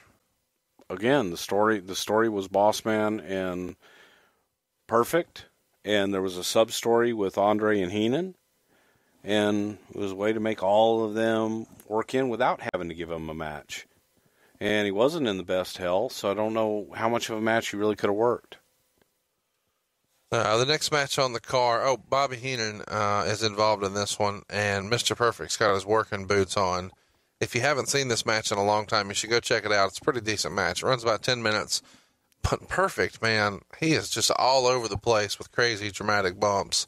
I can't help but wonder, what did Vince think of some of these over-the-top Kurt Hennig sales? Is this something that would have pissed him off, annoyed him, or would he found humor in it? Because he's clearly doing it to be funny. Well, no, I mean, that was Kurt's way of working, and Kurt was a bump machine. And it just simply, as far as Vince's reaction, you have to ask him what he thought of it, but it would probably depend on who it was, the timing, and who he was working with. Weird thing in this match worth mentioning too. Boss Man's working perfect. The referee's Joey Morella. On commentaries, Lord Alfred Hayes and Gorilla Monsoon. Everyone's gone. Is that weird to see? Doesn't feel like that should be the case. Yeah, sucked. I mean, it's just one of those things that, and yeah, it's sad. Those guys you travel up and down the road with and spend a lot of time with. So, yeah, it's I'm getting old. You have a lot of impressions. Do you do a Big Boss Man? No. Jim Cornette does a Big Boss Man, and let me just say, Jim Cornette's Big Boss Man is identical to your Jim Cornette. God damn. Double cheeseburger, double cheese, extra mayo, extra onion. Get it right, or I'm gonna kill somebody. It's like a foul-mouthed Mickey Mouse. Match number 11, number 10 on the card, that was televised. Earthquake takes on Greg the Hammer Valentine. They don't get very much time at all. They're only in there for about 3 minutes. What's the point of this match? Get guys on the card. Okay, let's move along. The Legion of Doom, Hawk and Animal, two of the biggest attractions in the history of wrestling, take on Power and Glory, Hercules and Paul Roma, and the Legion of Doom wins in 59 seconds. There you go. Is this a waste? Why? Got Legion of Doom exposure, got him out there, got him a win on WrestleMania. Why is that a waste? Well, it just seems like, I don't. Would you rather him not be on the show? Well, I'm just saying, British Bulldog and Warlord got 8 minutes. They were in a program. It was a blow-off. This was a way to get Legion of Doom out there and get him exposure, get him a big win at WrestleMania. Legion of Doom supposedly are having some issues with their contract at this time. Does any of that ring a bell? No. That's rumors and innuendo, obviously. But the rumor and innuendo is that they're just not really happy with their spot on the card or their pay or both. And, they're not early in the show. They're late in the show, but they're 59 seconds in. Nothing? Got nothing on that? So they go out and they destroy their opponents in 59 seconds, and they're upset about that. I'm just asking. I don't recall them being upset. Maybe they were, maybe they weren't. I don't recall that. But I don't know what they'd be upset about being on the show. And the alternative is not being on the show, not having 59 seconds, not having any seconds. And the guy, should they have been second or wait a minute, no, number 2 where Texas Tornado was? I'm asking. Well, here's my question. These guys were main event attractions for Crockett and did big business down there. And we're in cage matches last with Dusty and Flair and the Horsemen. And now they're wrestling Paul Roma and Hercules. And you're acting like that's okay. So just wanted to give you a chance to. Again, it's like, well, everybody should be in the main event. There's one main event. I'm not arguing that they should be in the main event. Here's what I'm saying. In this case, there were 2 main events. I'm not arguing any of that. Was 15 matches. What's wrong with Demolition LOD here? They'd already had Demolition LOD. The program was over. Okay. But they had already had a program. They'd already gone through Demolition. They'd already worked with them. Why wouldn't you have saved it for WrestleMania and made it a bigger deal? Again, you can't save everything for WrestleMania. You got to have attractions other times during the year. So it's not all, well, every match should have been the main event of WrestleMania. It doesn't work that way. You got to tell stories. You got to draw houses during the rest of the year too.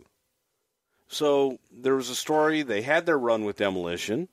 it goes back to the old, well, why didn't they do Flair and Hogan? Raw? Do you think if you guys built a card worth of shit, you wouldn't have had to move it from the Coliseum to the arena? We'll come back to that. Let's go to match number 12 that was televised. Virgil with Roddy Piper. How's that for a pairing? Defeated Ted DiBiase by countout. I don't remember seeing a WrestleMania win by countout. I'm sure it's happened, but none come to mind right off the top of my head. This is a big angle. You guys did a really, really good job building this one, I thought. No music for Virgil because Piper managed him. I'm not exactly sure why Piper was here except to build the angle right after. There you go. Ding, ding, ding, ding, ding, ding, ding. It just seems hodgepodge, but, whatever. Count out win for Virgil as Ted attacks Piper. Sherry then attacks Piper and sides with Ted, and then they beat on Piper's hurt leg. He came out with a brace on and limping.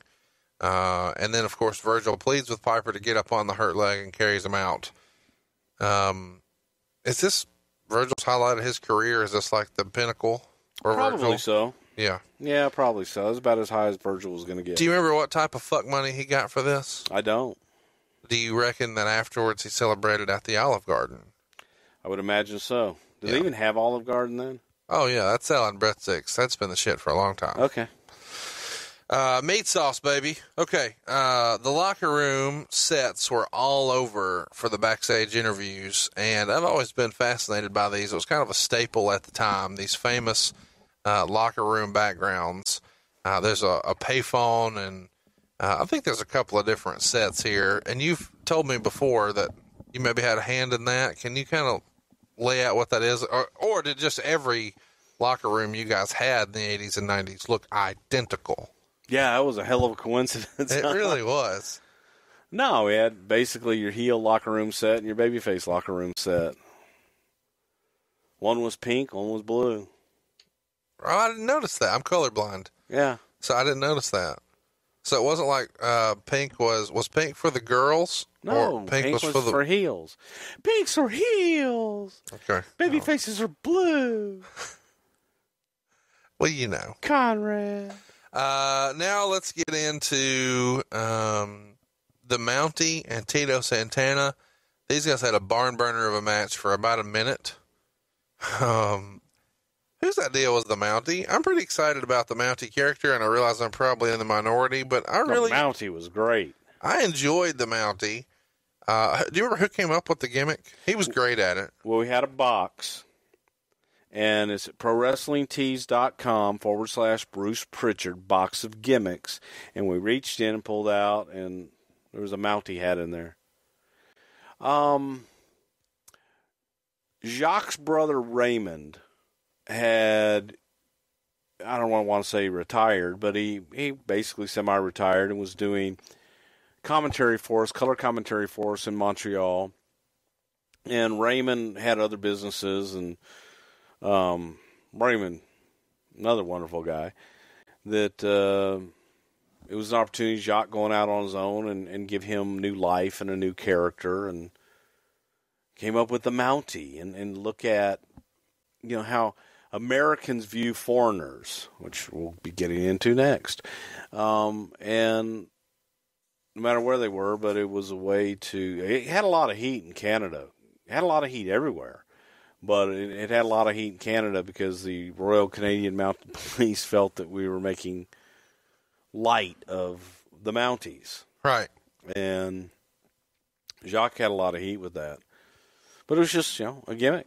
No different than the Big Boss Man. And he did a phenomenal job with it. Oh, it was great. Is the theme of this pay-per-view, card quantity over quality? I'm not saying that to be a dick. Hindsight being 20/20, yeah. I mean, there's just so many short matches and so many guys and so many matches. It feels you forget about it, and I'm exhausted just talking about it. Well, let's we're gonna get because as you get into it, the sell of this card were two matches. Yeah, Warrior and Savage, Hogan and Slaughter. Right. Well, and Jake and Martel. Come on, blindfold match was awesome. That's true. It was awesome. Perfect and Boss Man was awesome. All right, let's talk about it. There were some celebrities who were here, but there were some celebrities who backed out or so the rumors and innuendo would have you to believe. The two empty seats we talked about earlier in the front were Donald Trump. Donald Trump was there because Marla Maples was there. And, roll tide on that, right? Yeah, they were dating. Yeah, so Trump's there. Chuck Norris is there. He's interviewed on camera. Lou Ferrigno, Henry Winkler. Alex Trebek replaces Bob Costas, or so we've been led to believe. Bob Costas had some sort of quote that said it wouldn't be in the best taste or something like that, and pulled out. He had been, and was later, a WWF proponent, but seemingly backs out here because of the perceived controversy of the Iraq War. Rumors and innuendo would also lead you to believe that Roseanne Barr and Tom Arnold, who are a pretty big deal around this time, are supposedly supposed to be there, and being in Los Angeles, that makes sense. But they back out too. Do you remember what their plans would have been for them at WrestleMania? Was it just to say hi and bye, or would Roseanne have done something? No, it was. She was pretty hot at the time. No, it was strictly to be like guest ring announcers and stuff like that, guest interviewer, things like that. I do remember Costas. I don't remember in that particular instance Roseanne and Tom Arnold. I do, but I don't. You know what I mean? Right. But it was simply they would have been, guest timekeeper, no different than what Trebek and Regis and Marla did. So celebrities on the fringe. Let's talk about the Iraq stuff. This wasn't the original plan for WrestleMania 7. And if you listened to Woo Nation earlier this year, the former Ric Flair podcast, of course, these days, it's the Ric Flair show right here on the MLW Radio Network. When does that drop? Every Wednesday at 9. It's Woo Wednesday, RicFlairShow.com, or just right here. He's got a nice Radio. co-host. He does. That guy, he's not here today. So talk to me a little bit about where this idea first comes from. It's WrestleMania, so Hulk Hogan's figured in big, but you revealed it before what the original idea was, and I don't think that we've really expounded on that here on your show. Kind of lay that out for everybody. Well, the original idea was... Let's set the backstory. It's summer 1990. Earthquake attacks Hulk Hogan, gives Hogan some time off TV. He's going to go film Suburban Commando, I think. Is that right? I think that was the one, yeah. So he films Suburban Commando, which actually comes out a couple months after WrestleMania 7, so that timeline lines up. And he does the chest finish, the sit-down gimmick on Hogan, and then Hogan's out, and he's off TV, and there's a new character, Tugboat, is introduced, and he is Hogan's pal, and he's going to try to come to the rescue and help him, and they're doing these bracelets, and you can get one of these bracelets if you'll just write in and blah, blah, blah, and you're supporting your Hulkster, and they're showing all these letters that are coming in. You guys are doing an address capture campaign, which is pretty amazing. People do it with email and text message numbers now, but back then snail mail was the deal. And got to build that mailing list. And so it builds to SummerSlam 1990, which is Earthquake versus Hulk Hogan in Philadelphia. And the seeds are starting to be planted. What was the original plan for WrestleMania 7? The original plan was we had Sarge coming back, and we had Adnan Al-KC, and there was turmoil in the Middle East with Iraq and what have you, and Iraq being invaded, Kuwait being invaded by Iraq. And the idea was that Hulk Hogan's good new best friend, Tugboat, would turn his back on America and the Hulkster and adopt the ways of the Middle East and be chic Tugboat against the All-American, the real American, Hulk Hogan. How would Slaughter have been figured into that? Well, Sarge was going to kind of be, peripheral character at the time. There was the idea to do Chic Tugboat was before Sarge came in. Sarge came back right before SummerSlam, I believe. We did the Great American Sergeant Slaughter Award. So this idea was even before that. So we'd taken Hogan out after WrestleMania sometime, and then Hogan was coming back at SummerSlam. But in the meantime, the idea was that it would be Tugboat that would be the one to lead that charge, and Tugboat be his friend, and that Tugboat would be the one that would eventually turn. Along the way, Sarge comes back. Fresh off his G.I. Joe deal. Yep. And Sarge comes back, and it's like, well, what if the real American hero, G.I. Joe, Sergeant Slaughter, turned his back on America and the real American Hulk Hogan? So thank God for Sergeant Slaughter coming back when he did and stepping into that role. But the build-up was one of Sarge being an Iraqi sympathizer, and wait, hang on. Why would Vince have picked Tugboat? Because he was a big, huge guy and humongous arms and big pythons, if you will, and they just saw a monster. A monster, yeah, and it was a big monster for Hogan to destroy when it came time. Big guy to beat.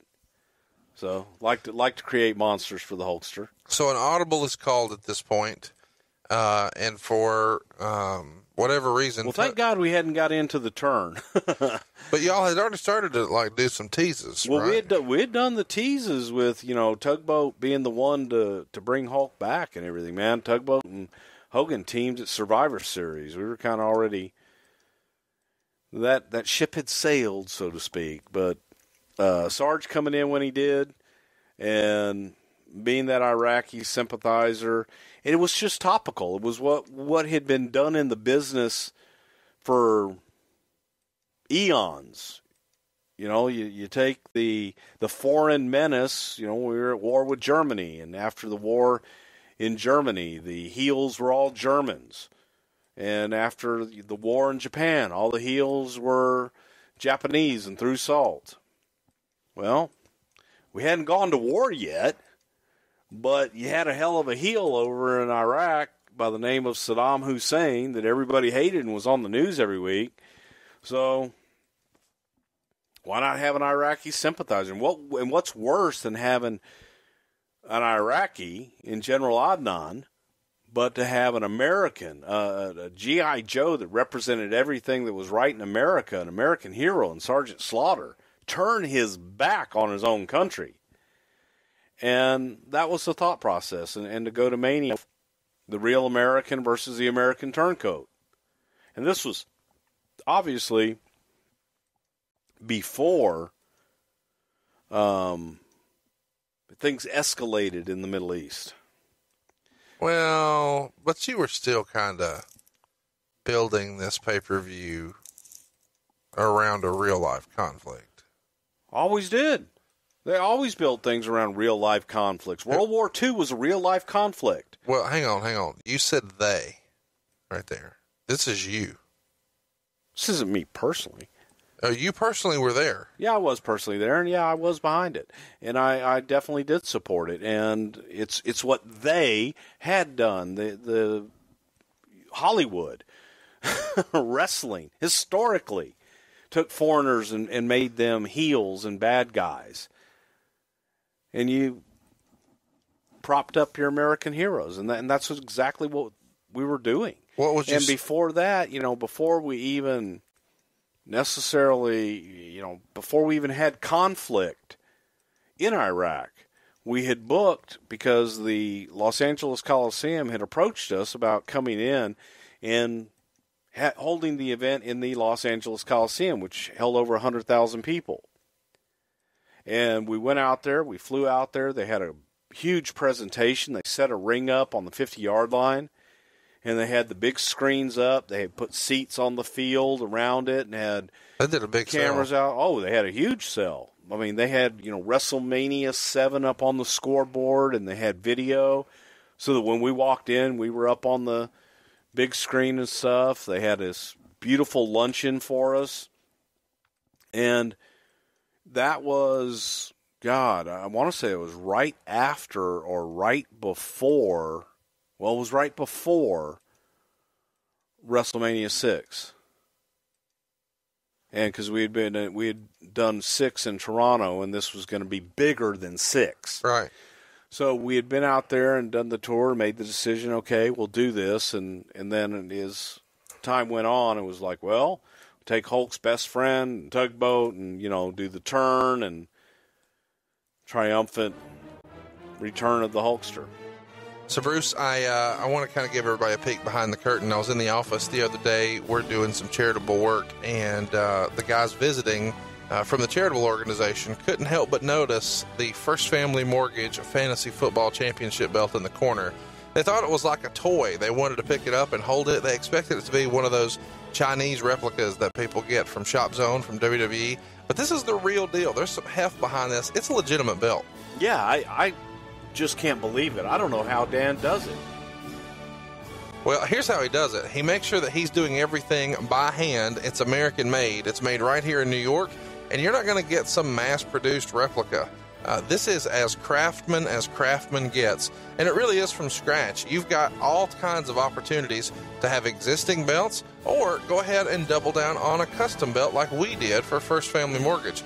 What do you need to do to check out all these belts? Well, just go to leatherbydan.com. Right in the center, you'll see the Something to Wrestle With logo. And when you click there, you're going to find out about the exclusive offer. Check this out. It's any 3-plate nickel belt from one of their designs on the custom designs page, and you get to have this free shipping for $1,050. Now, that may sound like a lot, but let me assure you, the WWE is selling these things for thousands of dollars. And it costs thousands of dollars to even come close with one of those cheap replicas. This is quality. This is the real deal for only $1,050, and that's only if you're a listener to Something to Wrestle With, and you go to Dan's site, you click on the link, and this deal will not be beat. Some of the belt makers out there have ridiculous turn times, but right now, Dan is promising 12 weeks for all of our listeners, so you can go ahead and have your belt way faster than you ever thought possible from anybody else. And he'll even prioritize your order and hopes to get it to you in under 10 weeks. And when you go ahead and check out the custom designs page, let me tell you, there are a lot of choices. Maybe the old Dream belt. Wouldn't it be cool if you had an old Pride belt? Maybe you'd like to go ahead and have a Great American Championship, a World Championship. What are you looking for? Maybe an old AWA belt. What about an old Big Gold belt? Maybe you'd like your own version of the First Family Mortgage Fantasy Football belt. The possibilities are endless. You don't want to miss it. From Pride, Ring of Honor, all down the line. He's got plenty of templates to pick from. It's leatherbydan.com. I put my stamp of approval on him. I double put my stamp of approval on him, and a hell of a nice guy. If you really enjoy the show, support our first, our longest lasting, our original sponsor. Support leatherbydan.com. Go ahead and check the website out. Find something you like. And if you're looking for something that maybe isn't there, hit him up on email. His link is right there at leatherbydan.com. You couldn't deal with a better guy. Now, back to more Something to Wrestle With. Bruce Prichard. Wrestlemania VI ran a promo for tickets being on sale at the Coliseum. And if you go back and watch it on the network, that promo has been erased. It is not there. Before we get into what happened there, did you guys think that this Iraqi concept would draw 100,000 people? Well, first of all, there was no Iraqi concept when we booked the Coliseum. So what would you think a year out? Well, you're sitting there trying to figure that out. You know it's going to be Hulk, and I think in Vince's mind, he had this tugboat thing, and then his Iraqi thing started going on. Well, what if we made him an anti-American? So it wasn't.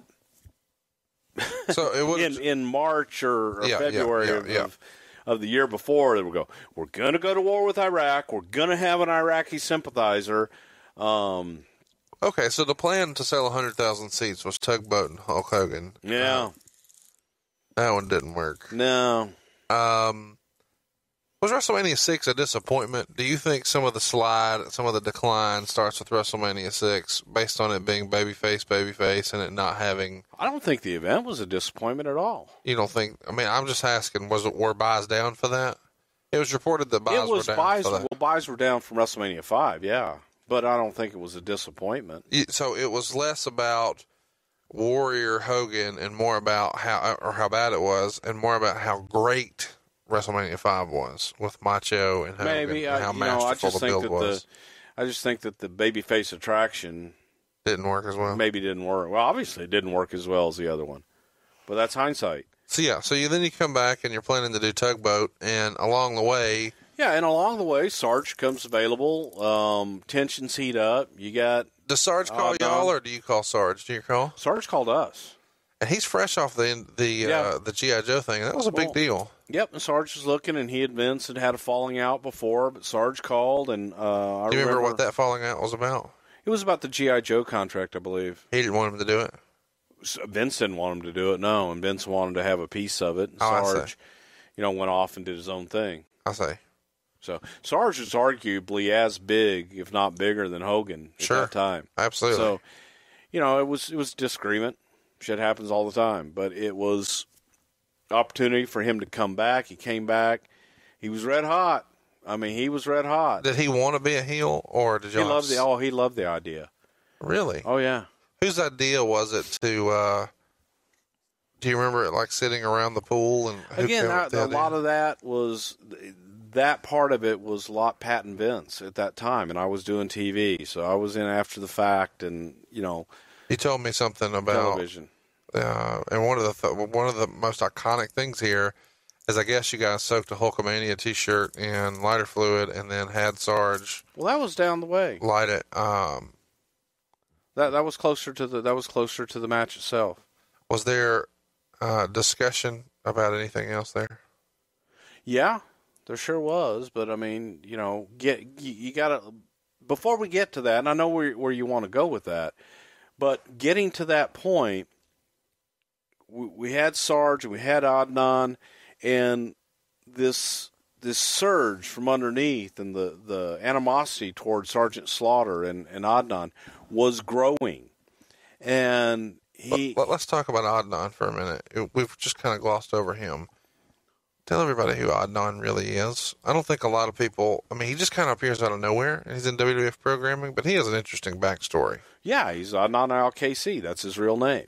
And he's from Iraq. He grew up with Saddam Hussein. Wow. And they were childhood, neighbors, friends, what have you, went to school together. And so he was a legit Iraqi, knew Saddam Hussein, and... it wrote itself in a lot of respects. And in our lifetime, I didn't, you didn't, we'd never experienced war. We experienced the Vietnam War, but we had not declared war on Vietnam. I didn't. I'm not as old as you. Shut up. Okay, I'm sorry. I forgot. Okay, I did. But we had never declared war on a country. Right. At that point, for me in my lifetime, I read about it. I was alive during the Vietnam War. So the thought of going to war was unprecedented. We never dreamed in a million years we'd actually go to war. Thought, well, there's a skirmish. There's a dispute. This guy's an asshole over here in Iraq. Well, let's have an Iraqi sympathizer.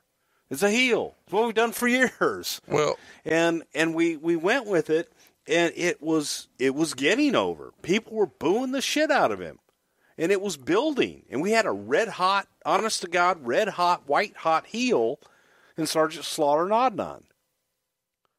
So you got a white hot heel, you got a white hot babyface in Hogan. The two shall collide. What happens if along the way that red hot heel takes the most coveted prize, being the WWF Championship? So you don't think that this was in poor taste? It wasn't in poor taste when it started. No, it wasn't.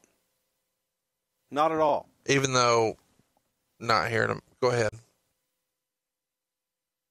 Even though not here in America, but over there, people were losing their lives. It wasn't in poor taste. What do you mean people were losing their lives? People in Iraq and Kuwait, when Iraq was invading Kuwait? Right. Well, they hadn't really done that all yet. It was a skirmish. There was skirmishes don't involve death. So what you're saying is it's in poor taste to ever portray something that is controversial. Well, hey, let's run through it. Do you see people rioting on WWE TV now? I'm saying at the time. I'm saying at the time now. I'm saying at the time. No, we're not talking about now. We're talking about at the time. And at the time, if people were rioting and doing like they are now, yeah, they probably would have exploited that. And would it have been right to do so? I don't know if it would have been. It was what it was. I'm asking. It's entertainment. In the name of entertainment, you take what is hot. You take what is in the culture at the time, and you exploit it. Is it right for Hollywood to do movies about it? Is that right? We're no different than Hollywood. It was make-believe. Sergeant Slaughter wasn't a real Iraqi sympathizer.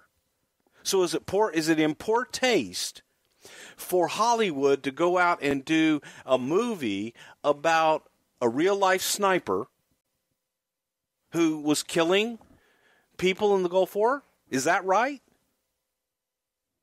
Well, that's a documentary. No, it wasn't a documentary. It was an entertainment movie starring, what the hell's his name from The Hangover? It was an entertainment movie.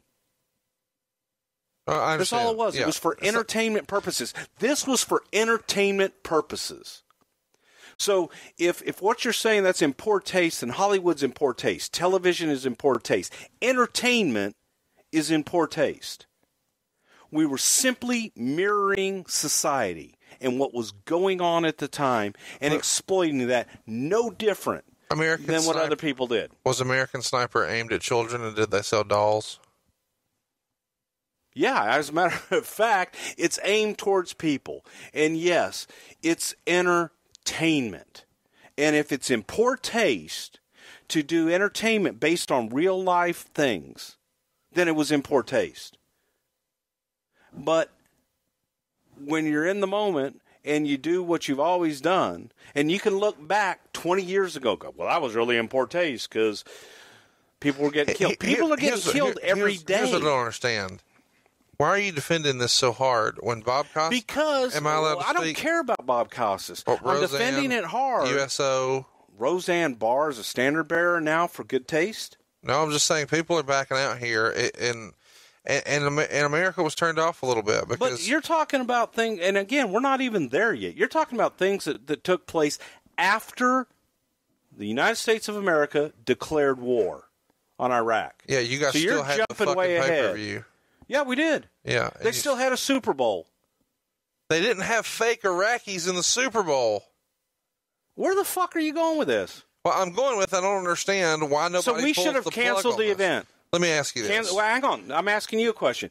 Should we have canceled the event? You shouldn't have went with. Should we have canceled the event? Should have canceled that match. Okay, so we should just scrap everything we did and cancel the match. Yeah, it was in poor taste. Okay, so every time that something in poor taste happened, we should have just canceled everything. Well, yeah. Okay. I'm glad we had this talk. Okay. Do you remember any of The Office speaking up or taking issue with this angle, or was everybody as fucking brainwashed and drinking the Kool-Aid as you were? Well, I'm not brainwashed and drinking the Kool-Aid. You weren't there. People weren't there making decisions, and you're making decisions, and yeah, it affects a lot of people's lives and their livelihoods. And yes, lives were. But again, when you're talking in August, before war breaks out, and you're looking at things and you're going, well, this is how we've always done it, and this is what's hot, and it's no different than what everybody else does. What Archie Bunker did on All in the Family, a comedy show. That they didn't sell tickets to Archie Bunker. They sold advertising to Archie Bunker. Yeah, I understand. This is a different time. You're talking. Archie Bunker wasn't on the air in '91. Of course, it's a different time than where we are now. Yeah. And the fact of the matter is that you simply had a situation where you're going into it and the whole situation changes. Everything changes. But WWF doesn't. They stay the course. No, we changed a lot. What'd you change? We didn't burn a flag that was suggested by Jesse Ventura that we do because it became legal. This is around the same time Jesse Ventura becomes mayor, by the way. And his suggestion, he was made mayor earlier in this same year, Brooklyn Park, Minnesota. Jesse had left by then when he became mayor, didn't he? Yeah, he's not here then. Yeah, but he was the one that suggested when the American flag became legal to burn the American flag that we burn an American flag, and because it was legal. And you decided, and out of good taste, we didn't. So instead, the pitch was. Pitch was what? Not to burn an American flag, but instead. Well, later on, when we got to the point right before the match, instead of burning an American flag, we burned the symbol of America, a Hulk Hogan T-shirt. Soaked it in lighter fluid, I hope, because I wore that around school. We actually, no, not lighter fluid. We soaked it in sterno. I don't even know what that is. Of course you don't. You ignorant hillbilly southerner. Well, I do mortgages. I don't have a... Sterno is the little fire things that they put under... Oh, yeah. Catering and stuff, yeah. I got Sterno on it. Yeah. Well, I just knew it as the little fire thing under the catering thing. That's called sterno. Okay, good to know. This is just going to get you fucking fired up. Meltzer says the Iraqi embassy wanted the WWF... We're going to ban that word. From now on, folks, whenever you hear a beep, it'll be because of the word that he just said. Okay. Beep says the Iraqi embassy wanted the WWF to stop using the name Saddam Hussein to associate with Sergeant Slaughter. Do you remember that request coming in? No, but I don't doubt it came in. Where was I don't remember. I mean, I don't remember that. Where was Sheiky Baby during all this? Seems like a perfect opportunity for him. He came in. After the fact. But I mean, during this build, he was in WrestleMania. Like, what's up with that? He was available. Again, because we had been, during Jimmy Carter's, at odds with Iran. He was Iranian. So historically in the business, the foreigners were the heels. Iran and Iraq are right next door neighbors. They were both viewed as heels. But he wasn't. But he was brought in. But he wasn't involved here. That's what I'm saying. Why wouldn't? Why would he was? That's when he came in. Right after WrestleMania, he was there. That night. Why wasn't he there at WrestleMania though? He was there at WrestleMania. He was. He was there that night. We shot stuff with him after the event. That was a springboard for him. Beep wrote that the WWF wanted to send Hogan to visit the troops, but the USO turned it down.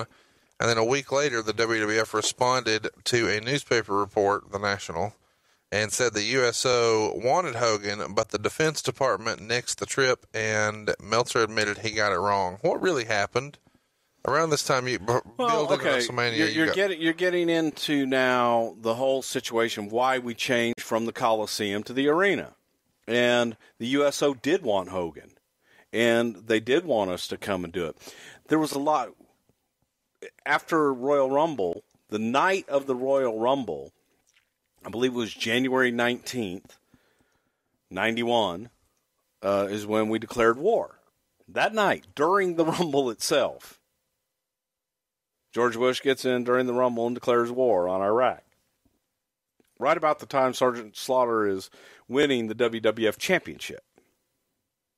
So, we're in it. Right. We're in it. Right. And it's kind of hard to just say, okay, let's just change plans right now. We're in it. And we don't know how long this war is going to last. We don't know what all the hell's going on. And the entire country changes.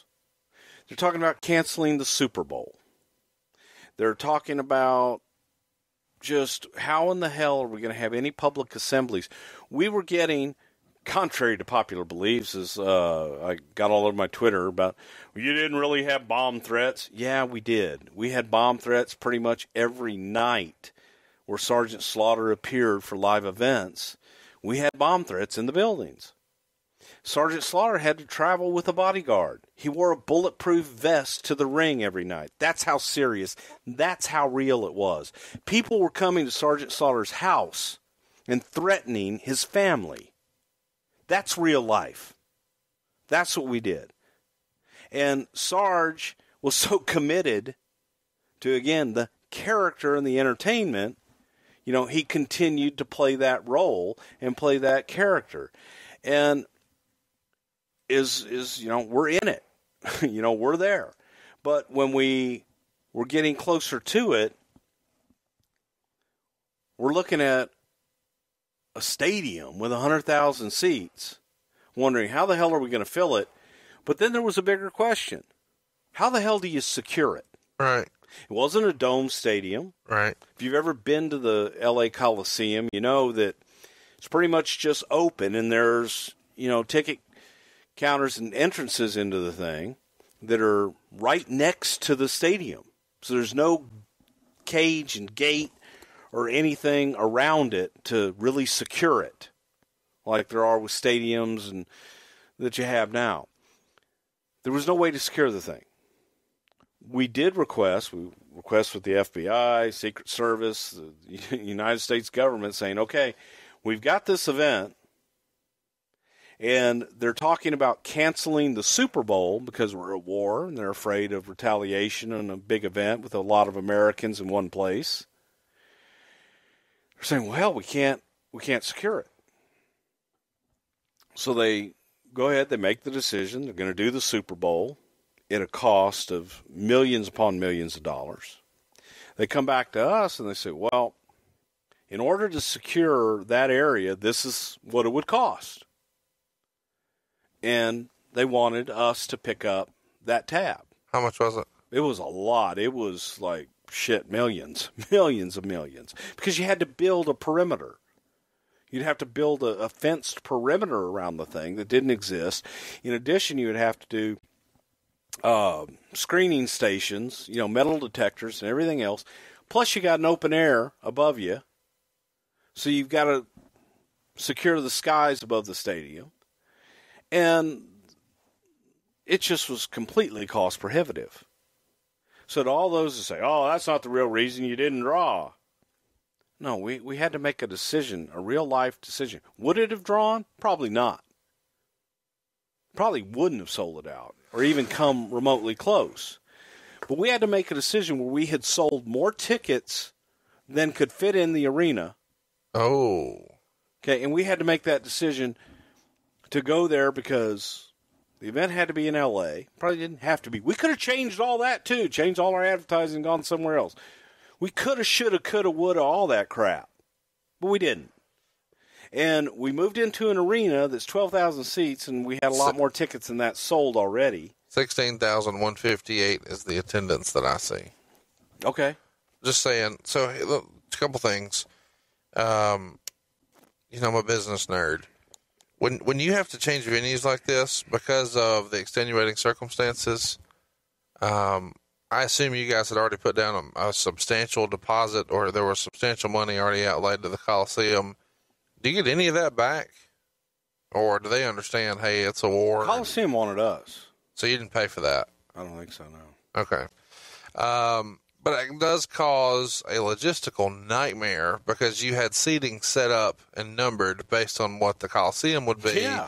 And now these guys have paper tickets. Fans have paper tickets. Yep. And some of those sections don't exist, and they don't have that many rows, and they don't have that many seats, and the sections are numbered differently. Everything's different. Nobody really, I would imagine, knows what the hell's showing up at the ticket turnstiles. No clue.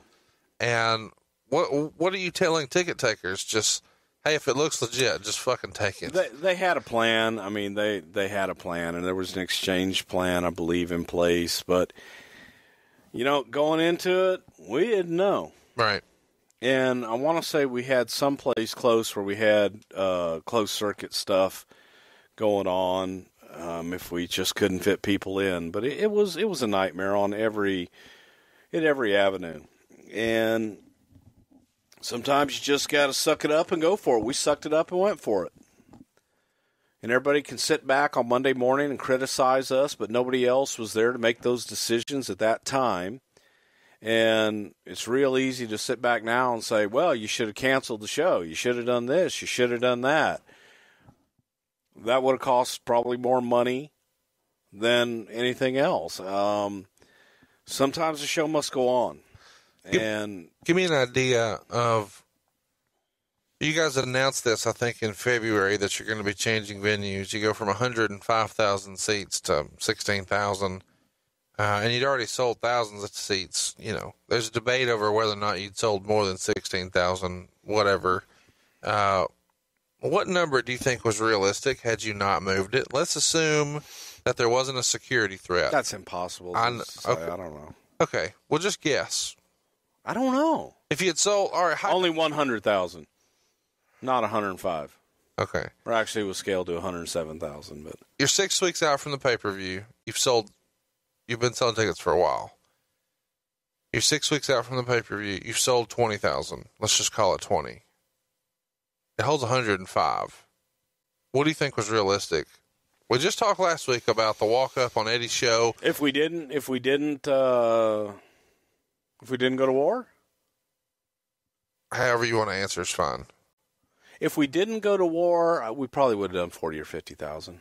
And if you did go to war, I don't think you would have sold too many more tickets. Really, I don't think people were so paranoid at that time. No, that's fair. That's fair. About going to any public event, people were scared to death to go to the Super Bowl. 40 or 50,000 is a more realistic answer. Do you have any idea how many planes they had patrolling the air above the Super Bowl? More than one. Exactly. A lot. And again, the government picked that up. They weren't picking it up for us. So the NFL didn't pay for that. That was, we're gonna pick this one up and secure it for the good of the country. Well, the war was over by the time the event happened, but you wouldn't have known that in February when you moved it. I get that. Impossible to know. Impossible to know that we were going to war when we booked it. You told me an interesting story about lighting at the Coliseum. Can you share that? The world's longest truss. Our lighting director was a gentleman by the name of Ferd Manning. Ferd Manning was a great lighting director. But Ferd lit the I Love Lucy show and worked at Desilu's Studios. And Ferd knew one way of lighting, hard lighting, and you set your lighting and you have big lighting trusses and you have lots of lights on them and you set them and kind of forget them. Ferd was going to build the world's largest and longest lighting truss. It would have been almost 200 yards in length to run the entire length of the LA Coliseum. And I never forget, Vince was like, they're building what? And abort that, and started designing just the stanchions that they still use to this day to go above the ring and not run a truss from end to end. Which is pretty outstanding. It's crazy. It is crazy. But crazy. What would you have done with it after? Can you imagine that in the warehouse? Can you imagine how long it was going to take? There was a kicker. How long it was going to take to set the damn thing up. A week. God forbid any heavy winds came by or anything else, and then take the damn thing down. Yeah. And then what do you do with it? Yeah. You got enough lighting and enough grid to light 10 arenas. For 40,000 people. A lot going on around this time, just in general. How much money do you think this venue changed, cost Vince, when it was all said and done? All things considered, $1 million, $2 million? I'd say millions, because again, the state of the country was one of fear. Yeah. And a great deal of patriotism, but it was a fear that our generation had never really experienced before. It was that unknown. Do you think that the American public was turned off by this angle? Yes. Wow, I didn't expect you to say that, considering you're arguing so hard for it a minute ago. I asked because the February Saturday Night Main Event show drew the worst rating ever for the WWF on NBC, and I would kind of consider this to be the first major sign of a decline in interest. No, I think people were definitely turned off by it. I think that there was a segment that loved it. But obviously the segment that had disdain for it, hated it, was much bigger. It was a different time. And when you're in a bubble, you make decisions in a bubble. And you don't necessarily, in many ways, we didn't live in that outside world. We were living in our world. We were worried about our stuff at that time. Yeah. Get the show, get the match in the ring. Right. And you're thinking about, well, all this other stuff, people are being killed. People are being killed all over the world. That was cold, hard, just fact. And it's different when all of a sudden, wait a minute, Jeff down the street, he went to war. Yeah. They lost their boy. Sure. That becomes a completely different scenario. And, from the Gulf War and everything we've done, when Americans are losing their lives and it's being reported in the media every day, and all of a sudden it hits home, you may not know them, but if it's somebody in your neighborhood or a friend of yours, it hits home, and it hits hard. So Americans were going through something that they hadn't gone through in a long time, at that point since the Vietnam War. But that wasn't that was, a crazy war we shouldn't have been in. And, now we're declaring war, and we gotta kick their ass. We're Americans. So at this time, the actual set and the whole theme is very Stars and Stripes. Hogan's wearing a star bandana. There's a drawing of Hogan, kind of like on Plymouth Rock, with the cartoon of him with the American flag. The perimeter of the building on the inside is just covered with the Stars and Stripes. Duggan comes out in the full Uncle Sam gear, just over the top. Is this to kind of counterbalance? It was a theme. It was a theme of the world. I mean, it was a theme of America at the time. Everywhere you went was red, white, and blue. Yeah, this is the first time that you started to see the yellow ribbons around the trees and American flags in a big way on front porches and stuff. And it was a very patriotic time. Yeah.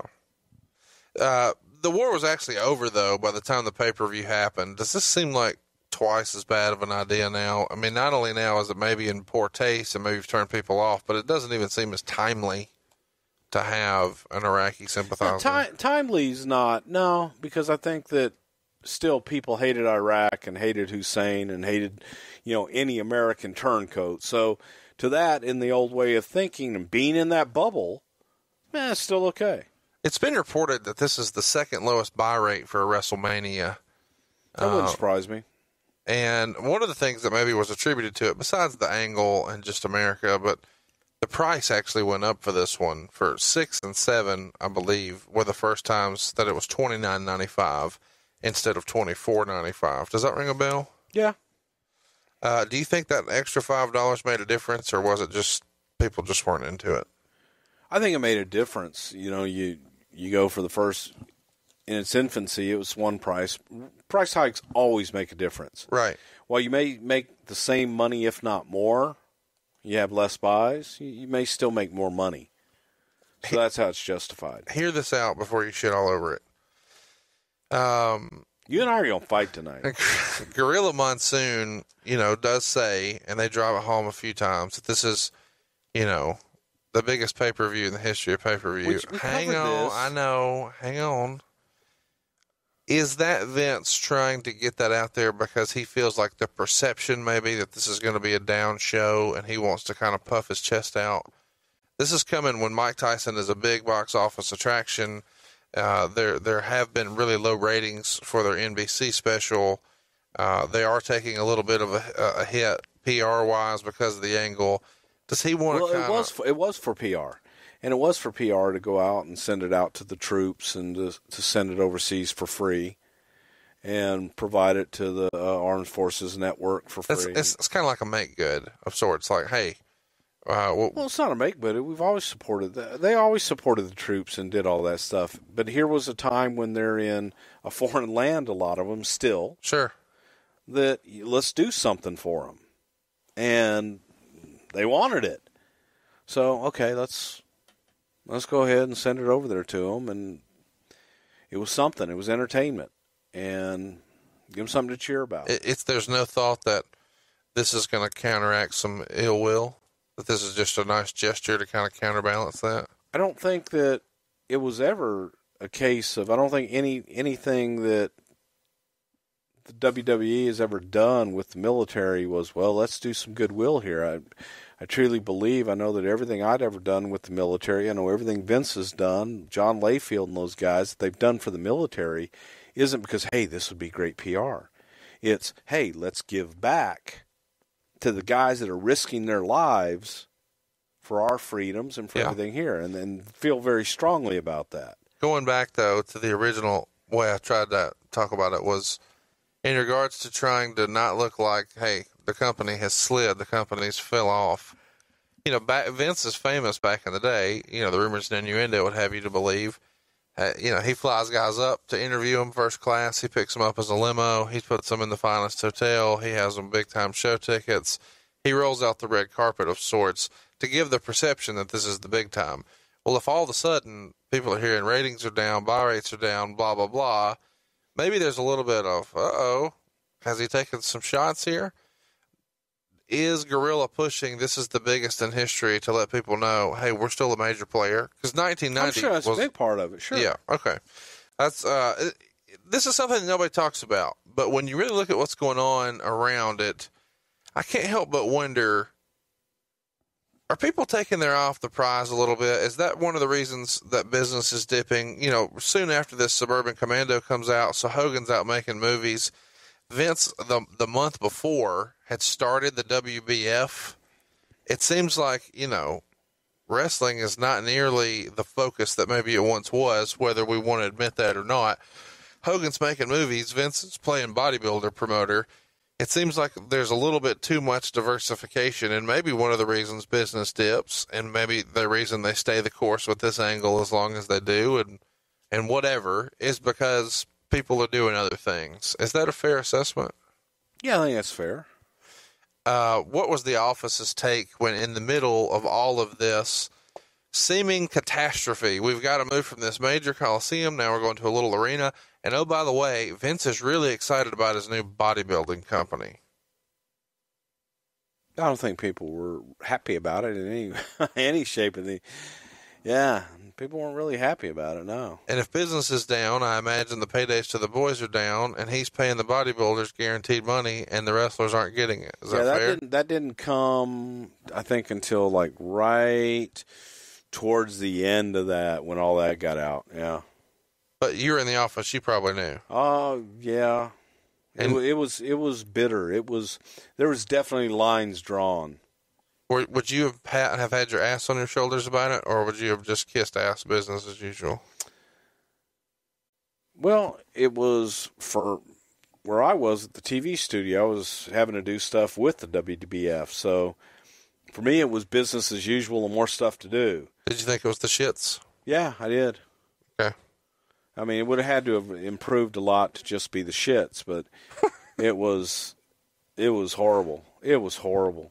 It just was. And it was poor timing. I mean, when business is trending down a little bit, and now we're going to look at doing other shit, like, wait a minute, let's pull the nose up, and then we can look at doing other stuff. Maybe. Or like you said just the other day, maybe that's the time that you got to double down and go for it. Yeah. So Vince is a double down kind of guy. He's going to go for it. There is no right time. You know, a lot of times people will say, you know, well, I don't know if this is the right time. I don't know if, you know, maybe we should talk about this later. No, fuck it. It's the right time. It's time. Just do it. Let's talk about the match. We've talked about everything but the match so far. There was a match. Hogan bleeds in the match. And this? I don't remember Hogan bleeding a lot during this run. I know he bled at WrestleMania 2 against King Kong Bundy. Do you remember another time where he got blood in a big-time main event on pay-per-view at this point? No, I don't. we fans have heard that Vince, wrote a letter to Turner and called the practice of getting this blood barbaric. And I'm curious when I see this in a main event here, because it was a cool visual. I'll give you that. Would this have been a Vince call, or would this have been an agent situation where the agents with Hogan, it was a Vince call. Just out of curiosity, who would have been the agents at the time? I have not of the agents. Yeah, just make a list. Pat Patterson, Jay Strongbow, Jim Myers, Tony Gurria, Dave Hebner. I don't know. I'm probably missing some, but did Hogan have a favorite agent to work with? Pat. Everybody loved working with Pat. After the match, or towards the end of the match, it's not even over yet. Slaughter brings in the Iraqi flag, still on the stick, and drapes the Iraqi flag over him. Hogan jumps up, rips the flag up, starts hulking up, goes to the finish, and then starts posing. This is what everybody wants to see, I guess. But then Hogan, I thought this was kind of weird. Hogan wipes his bloody, sweaty head with the flag and then throws it into the crowd. Could you do that today? I wouldn't. Just struck me as odd, but again, I keep saying different time, different place. Do you think the decision, I mean, obviously it was just on schedule and it just worked out this way. Suburban Commando was not this big, huge blockbuster hit, and it came out not too long after this. Do you think that the performance of that movie was hindered a little bit by this angle and this situation? Seriously, is there just Did you see the movie? Yeah. So you think a wrestling match affected how people viewed that movie? Well, I mean, in terms of not going to see it at all. It was okay, if 3 people went and saw that movie, that may have been enough word of mouth to say, maybe not the movie you want to go see. Where do you rank Suburban Commando amongst your favorite Hulk Hogan movies? Well, No Holds Barred is number 1. No Holds Barred is the deal. Yeah, it's probably number 2 because Undertaker was in it. They made it for $11 million. It made $8 million, so it drew about as well as WrestleMania 7. Mm-hmm. Do you think still making money? Do you think WrestleMania 7 was a financial success, given all the craziness with it? Maybe not the huge booming success people wanted, but still was, in the black. Yeah, it's probably in the black, if not just break even. Wasn't too long after this, you took a vacation. You want to touch on that, or are we going to save that for another day? We'll just save that for another day. Well, man, I've had a great time talking WrestleMania 7 with you today. It wasn't the topic I thought would win, but I'm glad it did. It's been maybe our longest show ever, but it flew by for me. Well, it did, and I think we have to thank our audience because they're the ones that chose the topic, and they're the ones who have made us the most downloaded podcast on the MLW Radio Network. And to all of those who listen to us each and every week, I greatly appreciate it, and thank you. Yeah, it's a big deal. We do appreciate all your support, and I didn't expect this huge surge of support that we've gotten over the last 3 weeks, but we're very humbled by it, and we hope that you will continue to spread the good word and tell your friends. Hit the subscribe button, leave us a review, and please support our sponsors. We're having a ball doing this and want to keep coming to you every single Friday here on the MLW Radio Network. Don't forget to follow us on Twitter. He's at Bruce Prichard. I'm at Hey, it's Conrad. And our show account is where you'll find the poll. It's every Monday at Prichard Show. We're going to have 4 new topics this week and every week, and you get to shape the show. I think that's part of the reason people are digging it so much, Bruce. Well, it's part of the reason I'm digging it because I enjoy it. I never know what they're going to pick, and keeps us on our toes. And we're going to look forward to keeping you on your toes with another awesome show next Friday. Hit the subscribe button, tell your friends, follow us on Twitter at Prichard Show, and we'll see you next week on Something to Wrestle With. Bruce Prichard. Thanks for listening. The world of